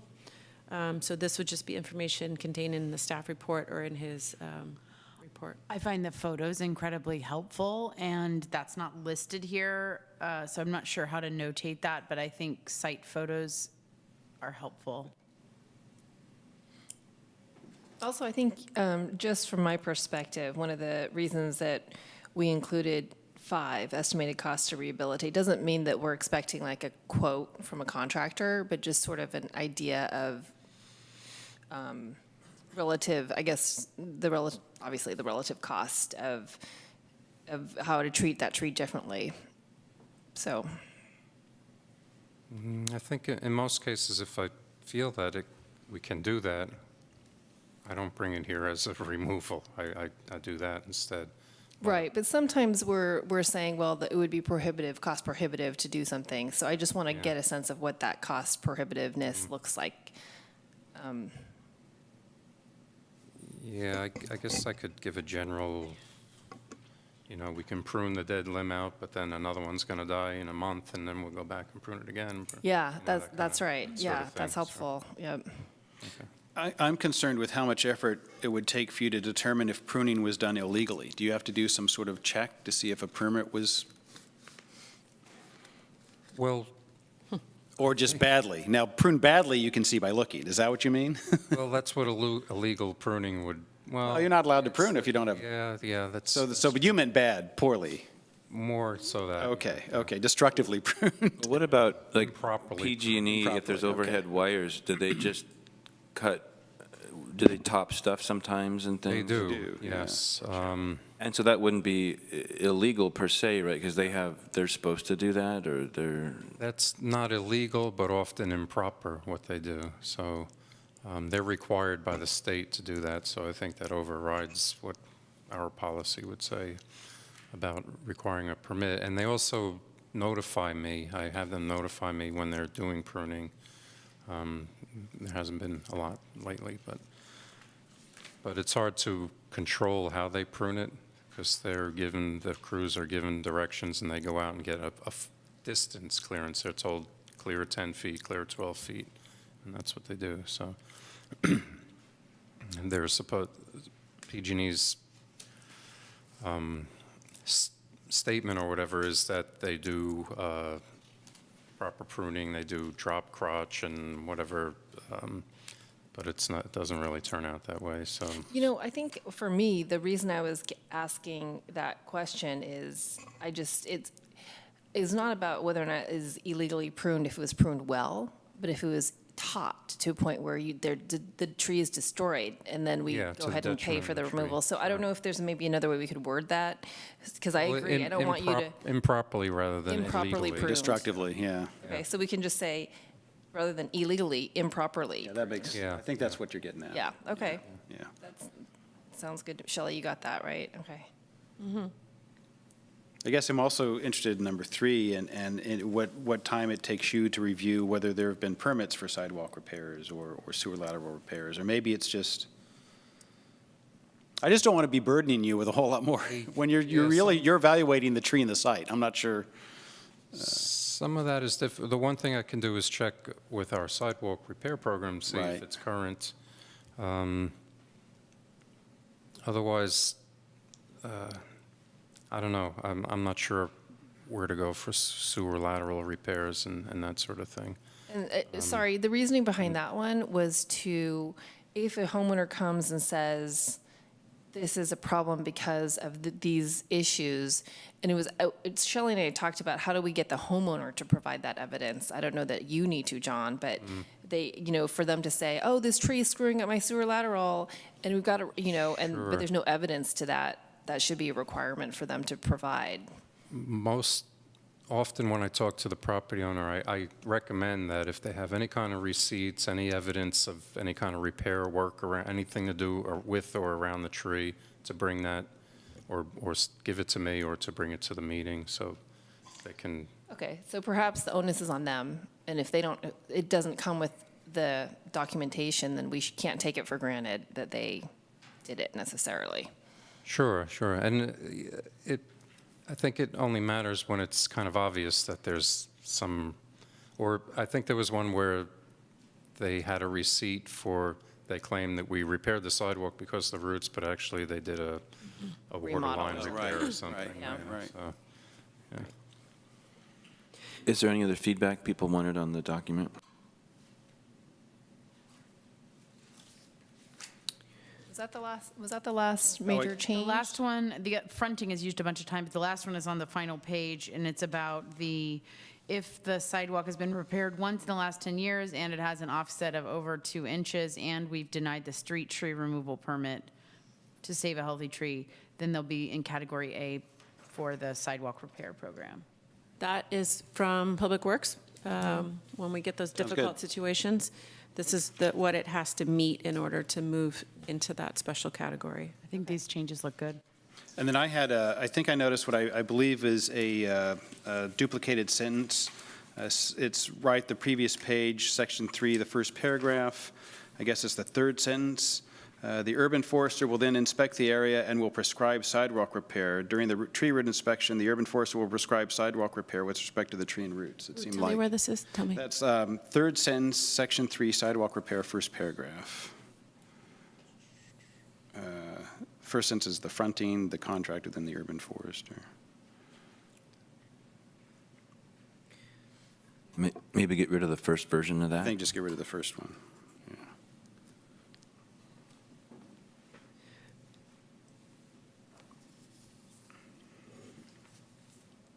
So if you want to go back to the question of the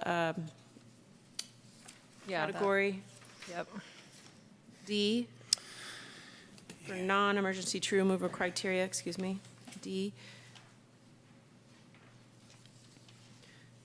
Do you want to just move this to the sidewalk repair section? Or you tell me. It seems like it makes sense to, if we have to put it somewhere, it seems like that makes sense to relate it to that. I would actually bump the part about instability due to root pruning into the previous one, into C, which is already talking about sidewalk repair.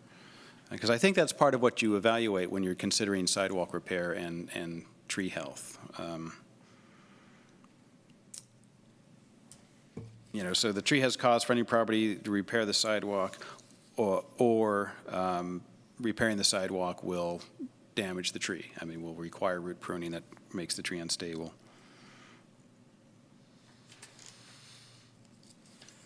But I might just be complicating things. I guess this is listing out all the reasons why a tree might be removed in the event of an emergency, this point. And so it seems like what D is saying is if. This is a non-emergency tree removal. Sorry. So, but this seems like but this is describing a case where it would be an emergency in a way, right? Like, so if you're pruning it and there's severe repair, like damage, I guess maybe I'm unclear if it would be an emergency. I see this as belonging where it is. When there's sidewalk repair, I don't prescribe sidewalk repair. Somebody else has already decided that. I go out and look at the tree when there's a tree involved, which most often there is.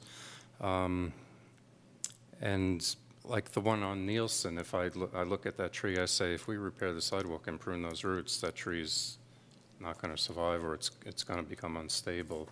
So I think this is good here as a reason for bringing it up as a possible removal. agree. Yeah. Is there ever time-critical stuff where they're removing the sidewalk, like the crew is there working on the sidewalk, and then you realize, wow, that tree isn't going to survive this cutting and it needs to go before they finish?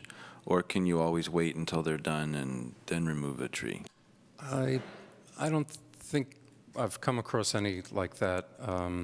Usually, it's kind of obvious that it's going to be extreme root pruning. There's, this Nielsen one, and there was one a few years ago that I could see that it's going to be very extreme and the tree will be unstable and had to come out. As far as lifting the sidewalk and they cut the roots and then worrying that the tree is going to fall over,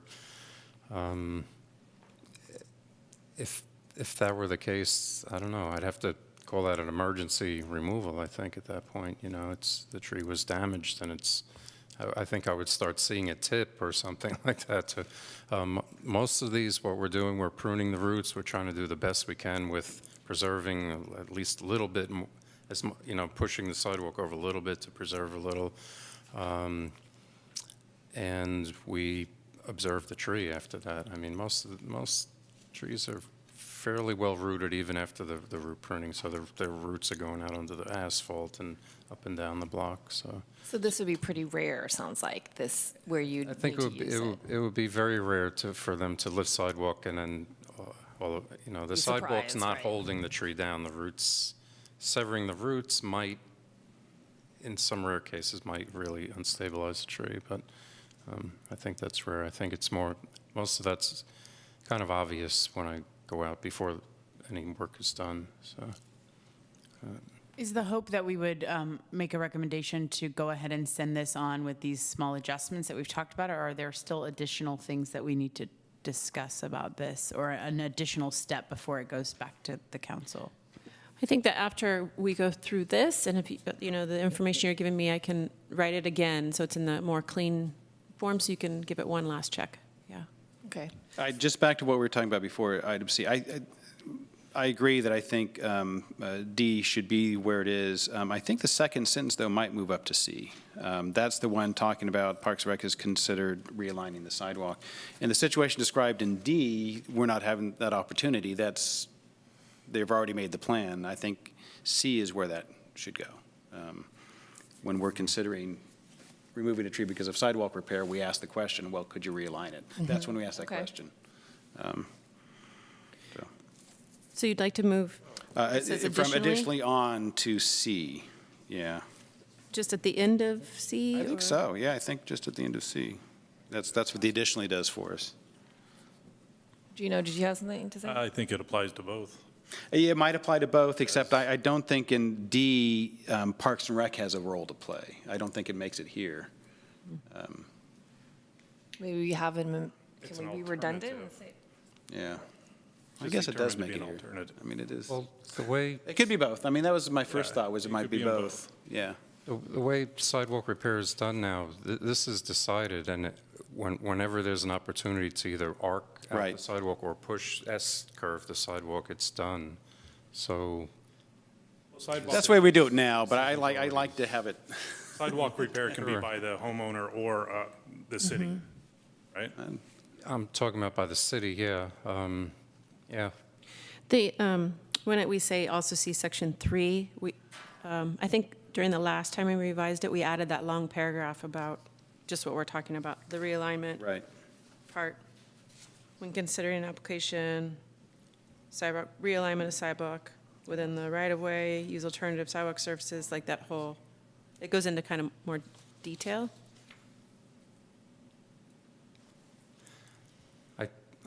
I think I agree that it shouldn't be in section D, though, this line. Because Additionally. that's, I don't know. We could move the additionally up there and then keep C section 3 for, I think that works. Yeah. I mean, then it's in C, just kind of as emphasis, and then it covers, D is covered by that paragraph. okay. Does that work? I think that works. So remove it from D, though. Move it. I think from- move it from Move D it to from C. D to Yeah. C. Yeah. I guess we do have the footnote on C saying C section 3, but Yeah. Are we done with the questions? We can have public comment. One more, let's take a look at the application, which is the last page.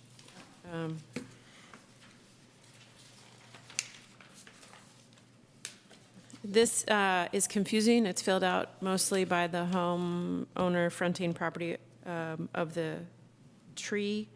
And usually they claim that it's dying and it's dead and it should be removed and they think it's going to happen. So it's really that they fill it out, this is what they feel. The urban forester needs to make sure that he goes out and does his report. So I don't know if this text in red is enough to describe that it's what they feel is wrong with their tree. Also, I think we've added in a note to them so that, you know, if you have permits for repairs, then you should present those. I think there's a note about making sure to add a line to say, like, you submitted this, the urban forester will make the determination. It will, just to reinforce that it's not, just because you filled it out, your tree is not going to automatically come out. Do we request photos from the homeowner? Is that on here somewhere? I didn't see it. No, usually when John goes out to assess the tree, he takes the images. And I always make a point to visit. It's usually, you know, not too hard.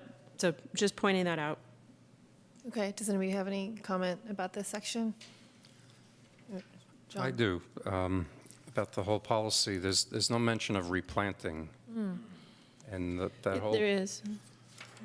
Well, there's no flow to the process, though. Yeah. People apply to remove a tree, and I tell them, well, you have to replant, and I send them the application and tell them there's a $209 fee, and some of them hesitate on that.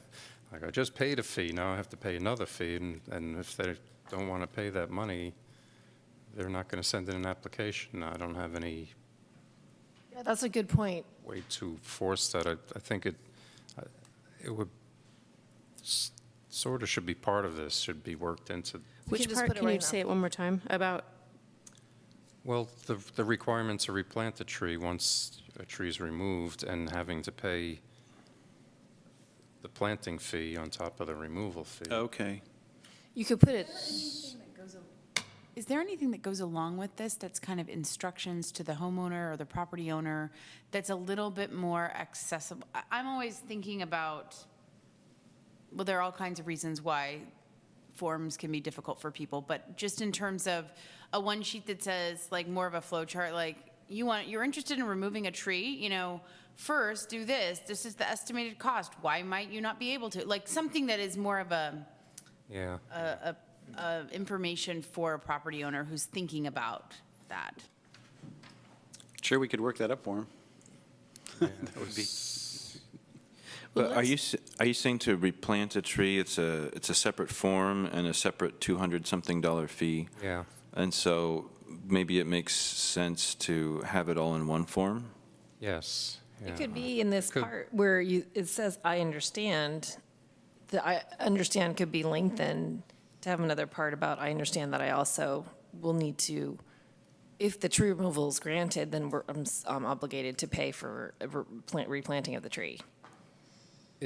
If the urban forester determines that Right. another tree can and should be planted, because since there's a few cases where I'm saying no. Sure, no, I'm just thinking, would you want to take a stab at including that language in there? And then we can just review it when we look at the final. And I agree with you about having something very user-friendly, but maybe that's separate, maybe that's on the web or something, yeah.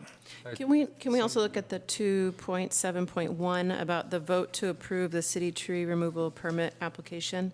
Because there is a paragraph in there about replacing the tree, so maybe we do need to include that extra information about the replanting of the tree, and you'll have to pay the cost. In It just says that it's going to be replanted. It also says that there's a city tree planting policy. So a couple items we want to confirm we have, if we actually have that.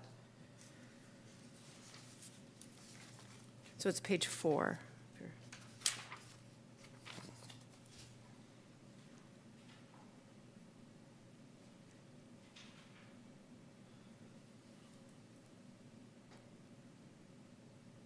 Maybe John could take a swing at that too, of that language, and we'll put that in, we bring it back to you. So real quick, so how involved is the new tree application? Is it pretty much the same as this? You're just getting contact information? There's a few more things on it, but they choose a species. What I've just started doing, actually, is sending emails out to everybody that gets approved and saying, now you have to replant. Here's the application, here's the list of trees to choose from. And there's a little box for a diagram where they would like the tree to be. That's for new plantings mostly. And then there's a little space for me to approve the species and the location. So it sounds like this might need to be a 2-page thing or something, and then, Yeah, why do we make this the non-emergency city tree removal and replacement application? And then we have that information down at the bottom, and then there's a place that you can sign off in the situations where it does need to be replaced. The thing about that, though, is they pay the fee, and then if I say it can't be replaced, Well, then we refund the fee. yeah, how about you, could we charge $400 up front and then say that $200 is refundable if we can't replant for some reason? I suppose we could. Does it always cost the same amount to plant a tree? Yeah. Also, sorry, going back to the 2.7 that Shelley brought up, do you always plant within 60 days? I thought you said No, that's a good. that should be removed. Yes. Yeah. It does say during the early sketch or, so it is a list. It's either ors. Best Yeah. planting season. Yeah. I'm not sure why the 6 days is there at all. I think we probably don't need that.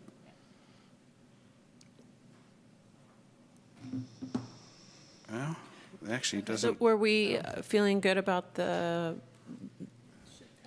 It should have adding a note something. if you're, if this application is approved, so add a note on the application. If this is approved for removal, you know, another tree will be replanted, and that is an additional 200 so. and whatever, Yeah, and I have them think pay that's all great. at once, and then So that it's- way you get the money.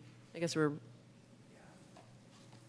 It's clear. Is it administratively, is it costly to then refund? I mean, maybe it's a deposit check. I just don't want to make things harder for people, Yeah, I don't know what. finance how that people. process Will end up works. happening is people just won't. I'm not sure about the refund process, but I definitely am for the transparency about the cost Yeah. up front for people. Right.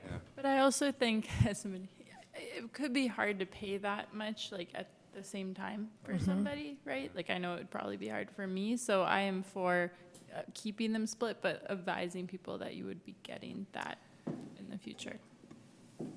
Or having one application saying, you know, the second part of the payment is due when the new plant tree is planted or something like that. I mean, I'm not sure. It might get complicated. When the Yeah, I think all removal up, is harder to done. all up collect. I front, I understand, think is ideal. Yeah.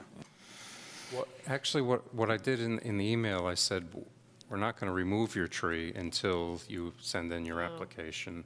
So Okay, maybe we can word that right. now into this. Okay. Right. That would If work. Once your application's approved, then you need to send in a Yeah. planting application, and then the tree will be removed. Okay, yeah. Yep.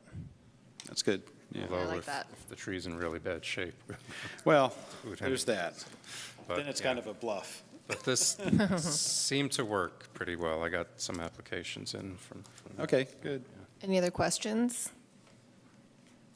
So can we we'll open it to the public. Does anybody have any comments?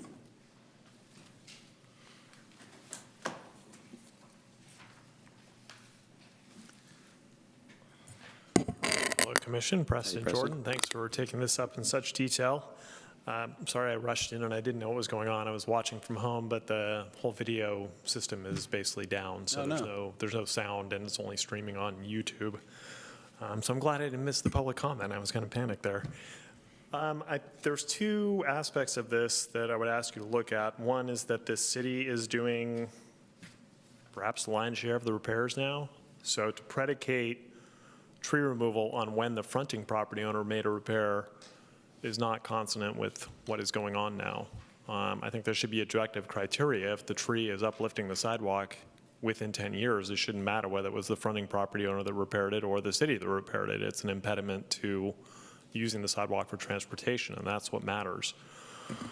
So so that comes up in a whole bunch of places. One could say, you know, because this is mostly guiding a permit application from the owner, then maybe, you know, it should be incumbent on the owner to have to spend money.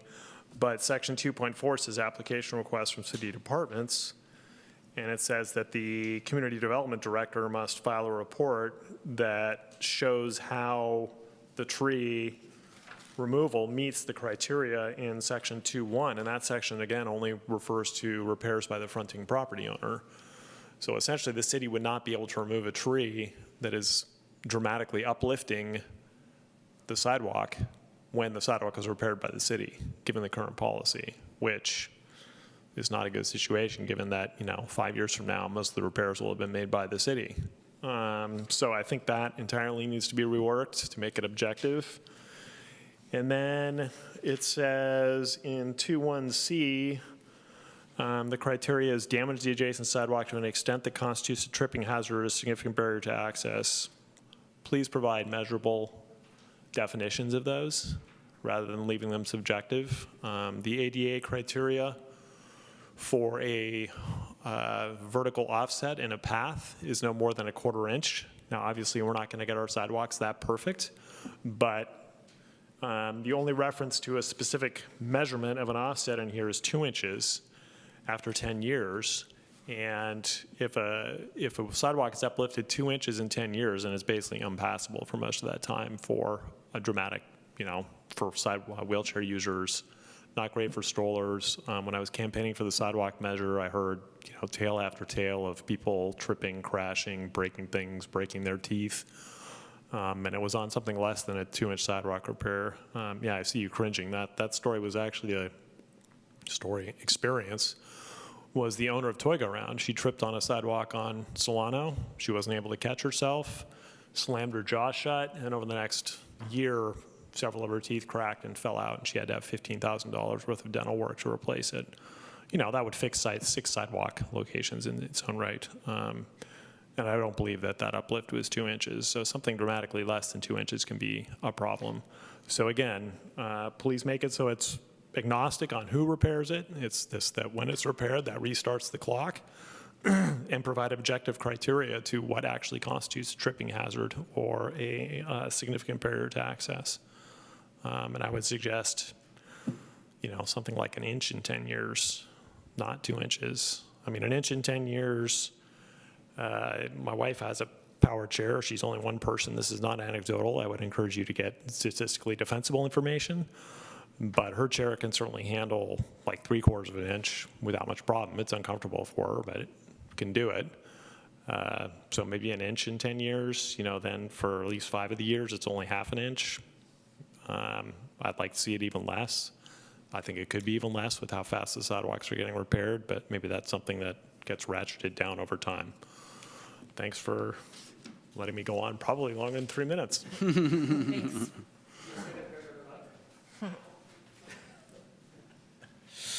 Good evening, I'm Ed Fields. I think Preston did say it better than I could have. I'm still trying to wrap my head around the language that he quoted where it says, tripping hazard or significant barrier to access. So that's what's required to submit an application for tree removal, assuming the tree has been replaced once in 10 years. And I mean, I walked across the street today with a 12-inch ruler, and there's a sidewalk uplift across the street from me that's not slated for repair in this round. One section is 2 inches and one section is 3 inches. So I don't think a responsible property owner should have to wait, right? I mean, they're taking on, the liability, the risk of a lawsuit, as well as the risk of someone getting seriously hurt with or without a lawsuit. So, on the one hand, you can if your sidewalk's been repaired once, you can request a tree removal if the tree is damaging the sidewalk a second time. But then if the commission or the urban forester and the commission decide not to remove the tree, then you don't get bumped up until it's 2 inches. So then it goes back to the property owner who says, I can't wait till it's 2 inches. That's absurd. I'll trip on it. So I'm going to have to fix it again. So there is that bit of disconnect there, I think. And I kind of agree with you. I mean, I certainly don't have the wheelchair experience, but I think even an inch is a pretty good tripping hazard. And just as a side note, there was an individual going around my block with a ruler and a protractor or something, and I asked him what he was doing, and he said he was doing a survey for the city of tripping hazards, sidewalk tripping hazards, and it looked like he was looking at everything. I mean, he was over there looking at, little hairline cracks in the sidewalk, and I said, well, I hope you've already been down there where there's a 2 and a 3, I didn't know it was 2 and a 3 inch, but where there's this huge uplift from a tree. And I think if a tree is causing that kind of damage, I don't care if it's 10 years or 15 years. I mean, if it's repeatedly doing it, it's the wrong tree in the wrong place. And the sooner we deal with it, the better. So I even think 10 years is too short a time. I mean, if someone's replaced their sidewalk 15 years ago and they've waited till an inch of uplift, and then they come and say, this needs replacing, and if you don't want to, the sidewalk needs replacing, and if you don't want to replace the tree, the city should do it. The city should do the sidewalk repair, I guess is what I'm saying, which the city is doing a lot of sidewalk repair.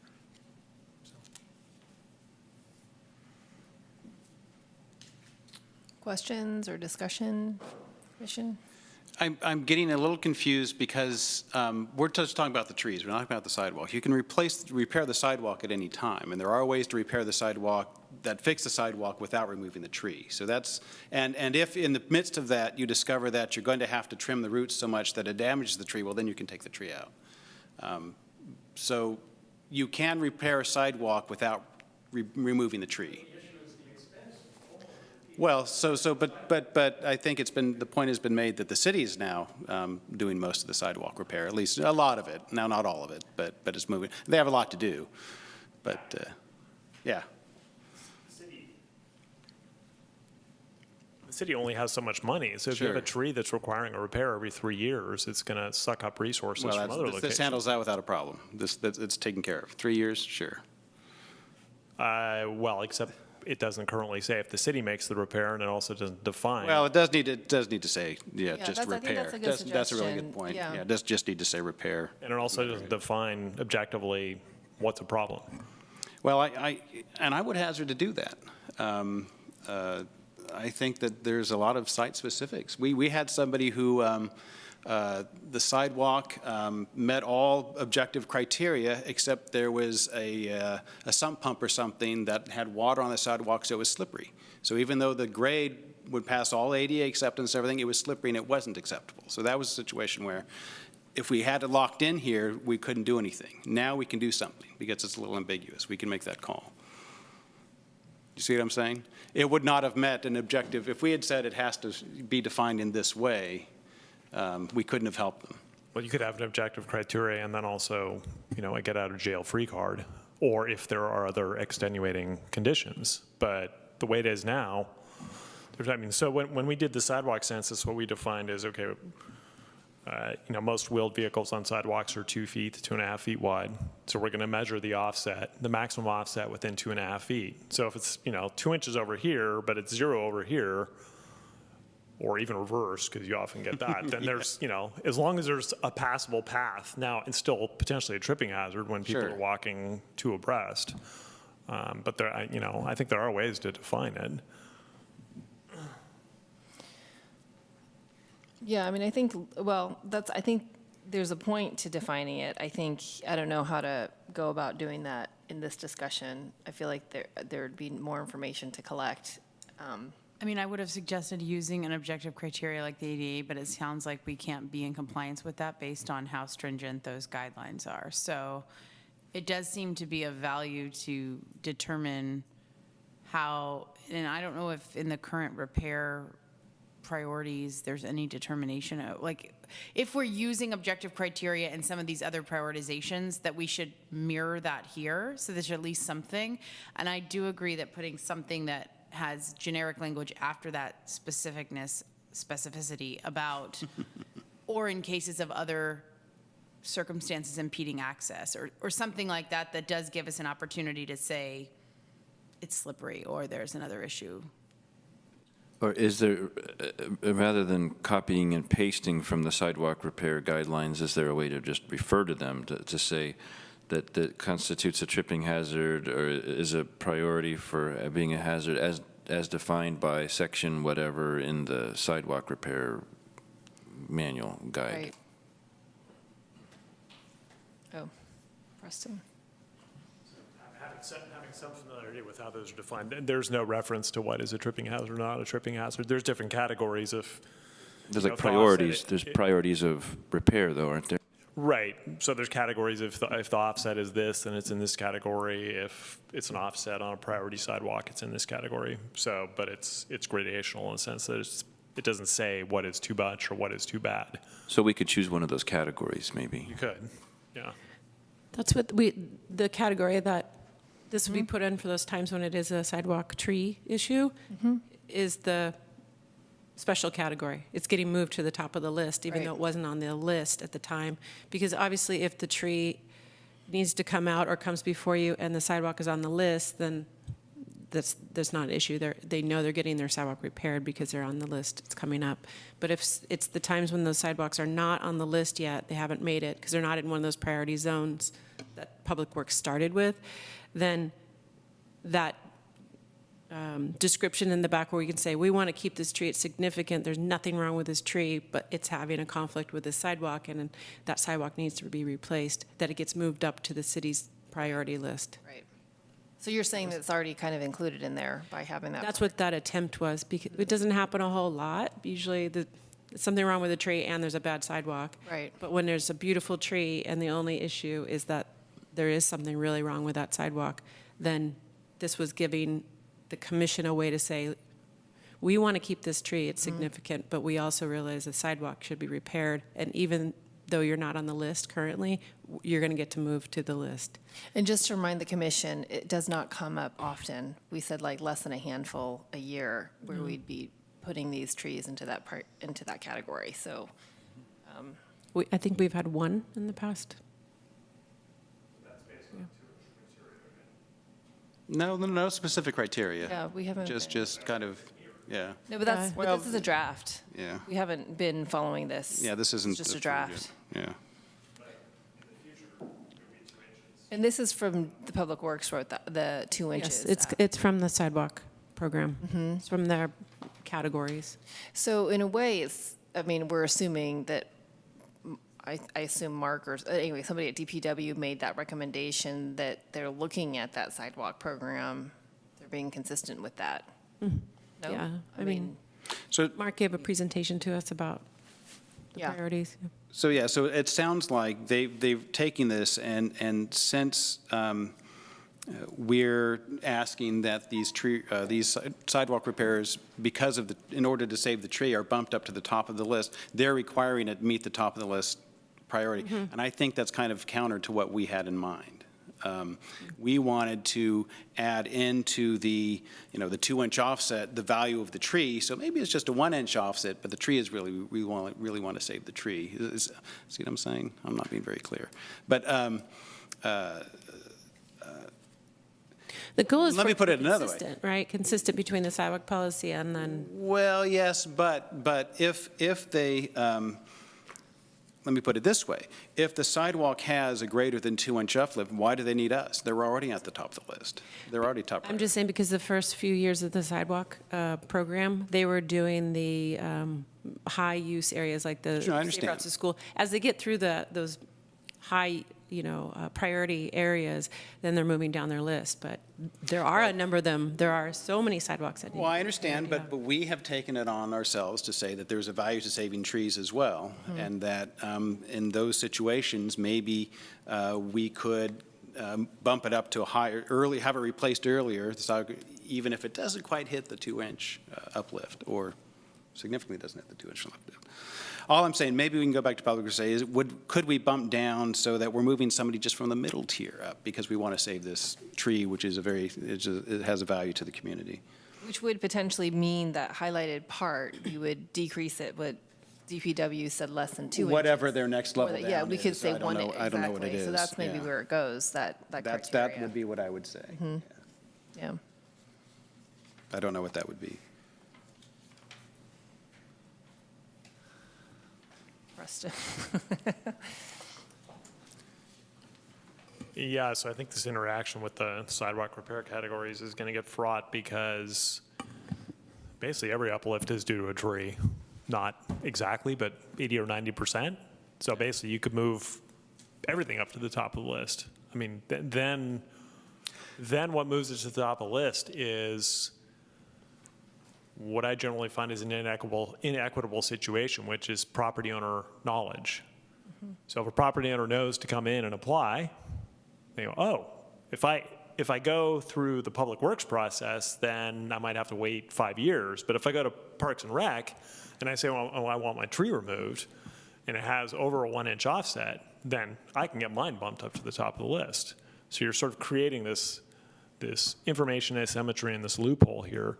The city, in theory, last time I talked to the Public Works Director, he said they'd found that concrete grinding contractors, as an appurtenant service, would do a citywide survey of all the sidewalks, and they would have an inventory of everything that's wrong everywhere for $20,000, which I was encouraging him, please do that. Particularly given that I've been out walking a lot of sidewalks lately. I've been kind of surprised at some of the places that are getting repaired and some of the places that aren't getting repaired. I'm not sure that the system, the information that's going into deciding what gets repaired is really quite adequate at this point. So I'm not so keen on this body monkeying around with what is where in the priority of that list. What I'm again asking is that there's an objective criteria for when a tree could qualify for removal based on whatever the offset is. Not so much how it gets referred. Yeah, thank you. I mean, I think the problem is there is always going to be unintended consequences. I mean, people may not repair their sidewalks anymore because they know about this program. So I don't know that we can always, I think we have to make that best decision for what we're meant to be doing here, which is preserving trees. And I agree that there's that problem, but I think it's a real problem to categorically cut down trees because of sidewalk lifts. And I think part of why we want to put this in here is to be very conscientious and see how we can both repair the sidewalk but also preserve these trees. So I think it's this kind of thing, this sidewalk part of it has to be in here somewhere. Maybe we could make it better, but I don't think we can just not, I think it's actually, the staff came up with a really good solution, I think, to resolving this conflict that comes up. Yeah, in the early stages of the sidewalk program, they were, if you remember that presentation by Mark, they weren't going to attack all of those tree sidewalk ones in the first batch. They were going to try to do the easier ones that didn't have a major issue involved with it. And so that's why you'll see a lot of them that aren't tree conflicts. So I'm anticipating at some point we're going to get a lot more tree conflicts with sidewalks coming through once they got through there. They were trying to do the most they could do in the shortest amount of time. And, their program keeps evolving as they get started now that they've got things going. So it's something we can check in with them and see if anything's changed on their end as well. But this was our workaround because we weren't sure when people were going to get on the list, and we're going to still keep getting these tree applications coming before you, and without any way to tell that property owner we've had it. They have a terrible sidewalk, and we say, sorry, we want to keep that tree. It's beautiful, and it's the most significant tree on the block. Then they go home to their sidewalk, which is totally out of repair and needs to be replaced. Mm-hmm. And then they leave that sidewalk like that because they're not going to pay for it. So this was a way to at least get them on the list so that the city would address their sidewalk in exchange for keeping a significant tree. Mm-hmm. It may not be the long-term, as we review this policy every 2 years, this may get adjusted as the sidewalk program goes along, but we can check back in with Public Works to see if. Yeah. I mean, they did a long process, obviously, with the criteria selection and how they've done the sidewalk program through a different commission, not through us. We're the tree people, so. But I can see, or we can at least get that information to you again. Maybe have Mark come and give a presentation if you'd like. Because it is important for it to be holistic, and when it goes to council, they're going to have the same questions as well. How do those two things go together? Mm-hmm. So if you'd like me to ask Mark if he would come, we can give an update. Sure. Or I think that would be good. I mean, is there a way we want to address this specific criteria? Does anybody have comments on that? Do we table it to next time? Do Yeah, I don't we think try to we can figure make that out- call now, but. Okay. I think that's definitely on Mark's. So Mark should weigh in on this. Yeah, I'm not sure this is the document where that would happen. I like Right. the idea of referring to another document that spells out. Yeah. That would cover not just, tree removal, but any access. And then also, I appreciate Preston's concern that it could be rife for abuse if people just pay the $200 fee to have their tree considered for removal and then get bumped up to the top of the list. Is there a way that we can word this that that's either not going to happen, or that there's if we see people lining up out the door for this kind of thing, that we can modify it? We can modify it any time, I think, and also it's reviewed every 2 years. Right. So if it becomes an issue. Also, generally, I feel like people do come in if they think it's their tree. I mean, that we do see that. So it's not like we're not hearing radio silence because they just don't know. People do come in about the tree sidewalk conflict, and it's been a contentious thing for us to figure out how to deal with. So, so next steps is ask Mark to come in to weigh in on this. Is that, sorry, I'm not so clear. She's what the also next- Shelley's gonna make an updated version of this document so that we can look at a clean version. Right. And also have Mark come in to present. Okay. And it'll reflect not just the fronting property owner, but also the city, or just maybe use passive voice, like Right. that it Has been repaired. has been repaired, something like that. Okay. So there's no motion. This is, we just gave the input, so we can move on. Okay. All right. So next agenda item is the update to what's been going on, update to the Albany Dog Park Subcommittee. And noting the hour, I'll just kind of take my notes and just fling them over there. So I'm just reporting quickly on the data collection we've been doing, the surveys we've been doing of neighbors to Section B primarily and users of Section B. And the committee met and we developed a survey. So we identified, I think it was 45 addresses that are more or less directly impacted by Section B use by dog and their owners, and then we knocked on doors. So we went and we knocked on every door. And when I say we, it was Julia, myself, and Brian. Gino had a scheduled change of work, so he couldn't really help it, but Brian stepped up and helped us with that. And Gino has helped as well with some of the other surveys. So everybody got a door hanger saying we're going to be around, and for like 2 weeks, and then we knocked on the door, and if we had the survey, we took the survey. If not, we went and knocked again, and if they didn't answer the second time, we left another door hanger. Anyway, we were very fastidious about trying to get feedback, is what I'm trying to say. Out of the 45 addresses, we got 25 responses, which I think is actually not bad. Those only count people who filled out the survey. I know I had at least 2 who just weren't interested and weren't not interested at all, so I think we covered quite a bit. Not really ready to talk about results. These were all short answers, so it's going to take some processing, and we're going to kind of combine the 2 surveys. But what was interesting, we did notice one thing that was a surprise, I think, to all of us, and this is why we do these surveys, is that one of the primary concerns, probably as much as dog-related concerns, was traffic and parking. They didn't like the traffic and parking impact of the dog park there, so that was surprising. We didn't know about that. All right, so that was the neighbor interview. Now, the Section B users, we developed another survey. This one was 16 questions, and most of these are, rank this statement, 1 through 4 sort of thing, to make it more quantifiable. And these we presented to, at Section B at different times of day. I did the daytime, and Julie and Brian did evenings.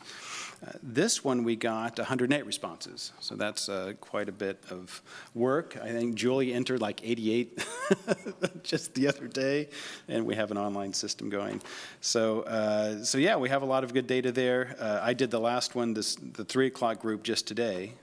But I think the park closes Tuesday, so we're probably pretty much done unless somebody wants to go out again. But I think we've covered, I was starting to get people who'd already done the survey that you talked to, which makes me wonder, are they there from 3 to 7? Or anyway, they're enjoying their park. That's good.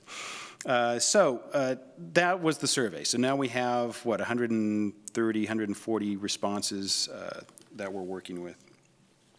Next steps. So this is something that we talked about briefly, but I just put this in here because it seems like obvious. We need to open up the surveys to other parks, other users. So Terrace Park, Waterfront, the Greenway, try to get more feedback. I'm not sure how to reach them. The people who use the parks, they're easy. We put some signs in the parks, but the residents, it's a little different. So I'm not sure how we'll do that. Maybe something on Nextdoor. Both these surveys are online, so people can fill them out online. The other thing I wanted to mention about these parks, Terrace Park, the Waterfront, is they don't close during the winter, so that people are using them even now, so we can continue collecting data even though Section B will be closed. And then after that, I think it's time, or we've considered that it's time to go ahead and form our ad hoc committee to continue the process, bringing the public into the discussions to a greater degree. And again, reaching out the same ways we've been doing. We have the dog email list on the city site. Every survey we filled out had an email, or had the option for people to provide an email. They didn't all provide an email. And maybe posting to Nextdoor. But anyway, try to get a group together that would continue discussing this. And then the first meeting of which we're thinking might be where we present the public results, or present the results of the survey.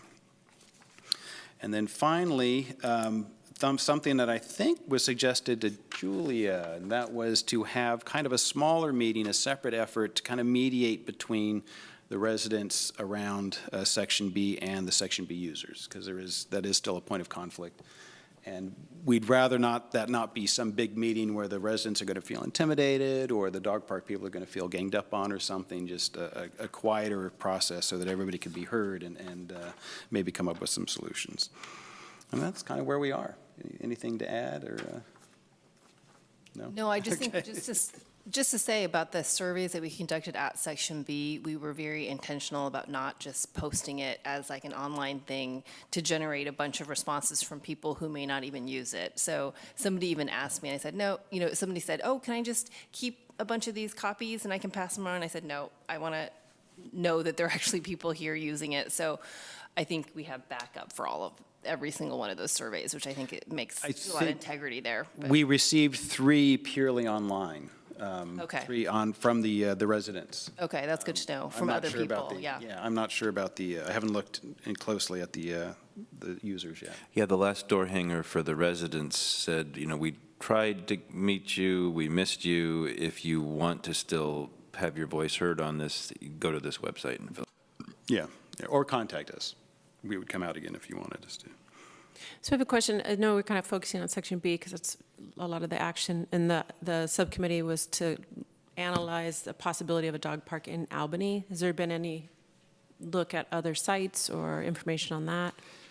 So our goal with the Section B survey, because it has been controversial, is to kind of identify the factors, what we're going to use to evaluate other locations, such as the traffic thing, again, didn't come to mind. So we're now getting to the point where we're going to be looking. I will say there was a surprising number of people who said it should be where Pierce Street Park is, which was obviously not going to happen, but there were a lot of people who said that. I just want to is this an appropriate time to comment? Sure. I don't think the discussion. I just wanted to commend you all on this work. And then the only other comment I wanted to make was in the previous discussion at a meeting several months ago, there was a question about the fact that a lot of people who don't actually live in Albany use this park, and how were we factoring that in? So that's one question was, are the survey takers that use the park in and among that group, are there people that don't reside in Albany but use the park that maybe come from an adjacent city? That's one question. The second question, well, I'll just stop there first. We collect zip code. One of the questions is zip code. And so I'm just curious, is the goal to really just look at people who are actually residing in Albany that are using it? So, or you're just going to striate the data looking at like The zip code will be some of the data, but we're not, it's not like we're Just only users, accepting okay. input from Albany. I mean, we don't could, I think. mean. We think could, but I probably don't. could sort by that and Yeah. get more granular information if you're really interested. I was just curious because there was discussion from public comment and I didn't know where we came down on that exactly. The other thing I would say is I appreciate that this is a concentrated group of users and residents in a place where there has been some rub. I also think that as I walk around, I see people using a lot of these different park areas that have dogs, and I would hate for our data not to reflect that diversity, because I think this is going to be groups of people that are already very stoked in the challenges of this particular space. And as we're really looking more holistically at where could a dog park go, just that we have that same intentionality around the outreach to these other dog users. You mentioned the waterfront. That's one where I think I see a lot of people, but also on the Greenway. So I think that it sounds like you have a wonderful plan, and I just want to encourage us to continue to hear from the other dog users as well, so that we don't get mired in some of the conflicts that maybe are already at play. Mm-hmm. Yeah, I personally can't commit to doing that same level No, of I'm not. because Yeah, that was yeah, literally, both Todd and I were like hours and hours there. So I just can't commit to that. But there are maybe ways we can reach out through Nextdoor. And I do think that they're more disparate. Like Section B was just so focused. It was kind of easy just to go there during these very concentrated hours and hit them. But I don't know how we would do that in other parks. And Well, and I don't know, I was just responding also because the comment that you made about, I know every single person that went with each survey, like, I don't think you're going to be able to have that level of detail and also get more people, but I think there's a real important value in getting more people. Right. So we might have to sort of look at them as two different data sets and say, okay, well, this next data set is a wider swath, and we don't know that every single one of these people resides in Albany, or that what we know is we're going to hear from a range of people that have dogs and use various park spaces. yeah, we're definitely intending. That's what Todd was saying, is that the next phase will actually be a completely different survey, because this survey is very specific to Section B. So this will be general about dog park use in Albany. Yeah. Perfect. Well, in terms of what we need to do as this commission, I think, what Todd was suggesting was developing this ad hoc committee. And so we might want to think about how to schedule that next ad hoc committee. And Shelley, maybe we can work with you on how to reserve this space, or figure out a space to reserve to share some of those results. But it's just maybe something to discuss as a commission about what the next step will be. You are still the subcommittee, so you just want to host an agendized meeting, Yeah. a public meeting. Right. Yeah. Right. And just to share and sort of the idea would be to sort of start forming this group, this public group, but to share specifically the results of Section B, like be very specific about that. And then as we do more outreach through a general survey, we can add or talk about different things at subsequent meetings. But that was sort of the first thing. People are probably very curious to find out what the survey results are. So it would make sense to address that and not conflate that issue with other dog park Albany concerns. So you're not prepared to say something like, a community workshop about dog parks in Albany, come join us and hear this information, and also talk about potential ways that we can expand offerings for dog owners and their, like, are you ready to have, because when you're talking about it at first, I was thinking it was more of like a community workshop where you're asking people that are interested to come, you're going to include the data, and then you're going to have a community meeting where people can share ideas, a la what you did with some of the sugar sweetened beverage funds, or that was before my time, but. And we haven't talked about that. And we talked about the idea of having a format like that in terms of how to market it. That's another question. I would say that the topic we're dealing with is a lot more narrow than the sugar sweetened beverage tax. There's realistically like 3 places we could have a dog park in Albany.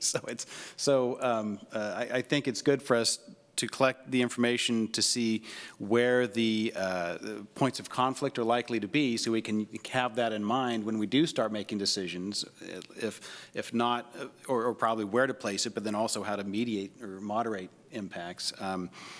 But I'm not sure we need, I started to use the word workshop, and I say, I'm not sure that's the right word here, because If the main goal is just to disseminate information about the surveys, maybe that can be someone standing up over there and giving a report. well, yeah. Like one of us or one of you. And then discussion, yeah. Going through the slides and. Yeah. I would hope that there'd be more information than just Section B, though, because I don't want it to Yeah, be the right, focus that right, we're only looking at right. that. No, absolutely. Even though it could be the place it lands, but just to make sure that. Well, we're thinking We're of looking kind of at the broadly. separate, smaller meeting for Section B specific, but then the other would be general, yeah. You just provide context that this is step one in the larger. I think people would probably understand. But it could be the beginning of a meeting, so we could have the presentation at 7, where it's a little more open forum, and then start the official meeting after. Could be an approach so that. Like we did for that park out here that didn't go forward, but the plans were out there and we had more. It was that called a workshop or a? It was called something else. Yeah. And then it was just for half an hour or 45 minutes. And that one was just to kind of take a step back. The thing about this is that there will be a lot of people who want to participate. So there, it could go on forever if that is the format. Yeah. Or if the Yeah. goal is to actually just let people talk and get it out and not be constrained by the 3-minute clock, then that would be something to think about. Yeah. So. If the only goal is to get the information out there from the survey, like a one-way announcement, then maybe there I don't wouldn't think that's, be. yeah, I don't think we want to do anything one way in this topic. We're just going to dig ourselves into a hole. For a first step, I mean. Although what's interesting now, and I was talking with some Section B users, they were saying, well, what about, when do we have a chance to like have our voices heard? I'm like, well, here's a survey. And they're like, well, yeah, that's true. So in a way that it's nice that we've done this very broad, deep touch, that we can say this is what the survey results are. So it's a good question, do we need a community workshop when we actually have done such an extensive feedback session or, getting information session? I don't know what the survey questions were, but oftentimes a survey is like, this is my actual experience. And a workshop, I think of being focused around solution building that's collaborative. And so I'm not sure if any of the survey questions asked, would you rather this or that? Or if we were going to do this, how would you best suggest? I think that's where I think a workshop is powerful, because you can have different stakeholder groups that can work together to try to resolve a problem in light of data or information. And I think oftentimes a survey, though, is about saying, I'm going to aggregate all of these individual experiences so that we can have a better sort of 10,000-foot view on what's actually happening, but that's not the same as building the solution together. And especially if you have a contentious group, community meetings where people can work together to collaborate and not be locked in, but I want this answer, can be a powerful tool, especially if we truly are starting from a blank slate of help us imagine ways that we can meet these needs in our community where we have these 3 limited spaces or these 4 potential spaces for this and a lot of competing demands. Right. That's good. Have you done such a? I have done Sound this like in it. my work. So, it would be, to me, it would be helpful for us to have an experienced moderator to lead this kind of discussion, because it will be contentious. And I don't know who, Shelley, do you have any words about what's happened in the past? Yeah, once we come out and we have a meeting about Section B, then it's just a battle, because people are digging in. That's why trying to take the approach of let's come up with a few potential sites that's what we're discussing. Let's talk about the pros and cons of these sites, this site, Section B, this other site, this site, so that you're talking about more than just the one thing that everybody either loves or hates. In some way to keep it, like you're saying, in more of a solution. Let's come together and let's really talk through what our issues are. You're right, there is no parking and I need parking, or I don't care if there's parking and at different sites. But if you just focus on Section B, we've gone down that road a number of times. And then the problem, the feeling on those sides is there's only so many neighbors that live there, right? Because they're houses. But there's a lot of people that might use a park. And so you're going to be outnumbered in that feeling like your voice is being heard. So I do like the idea of using the data as a sort of a lure, because it's exciting, people are interested in hearing that. But I also feel like there is a way in this day and age to present it, to have it streamed, to publicly release it in some kind of a format where people can access it on their own time and then say, do you care about this? Come to the community workshop or come to the community meeting where we're going to talk about, so that might be another approach, is to either present it at a meeting here and then try to really disseminate it back out to those people, or to have a one-pager that sort of summarizes key takeaways or something, and then use that as the way to get people to come to the solution-focused conversation.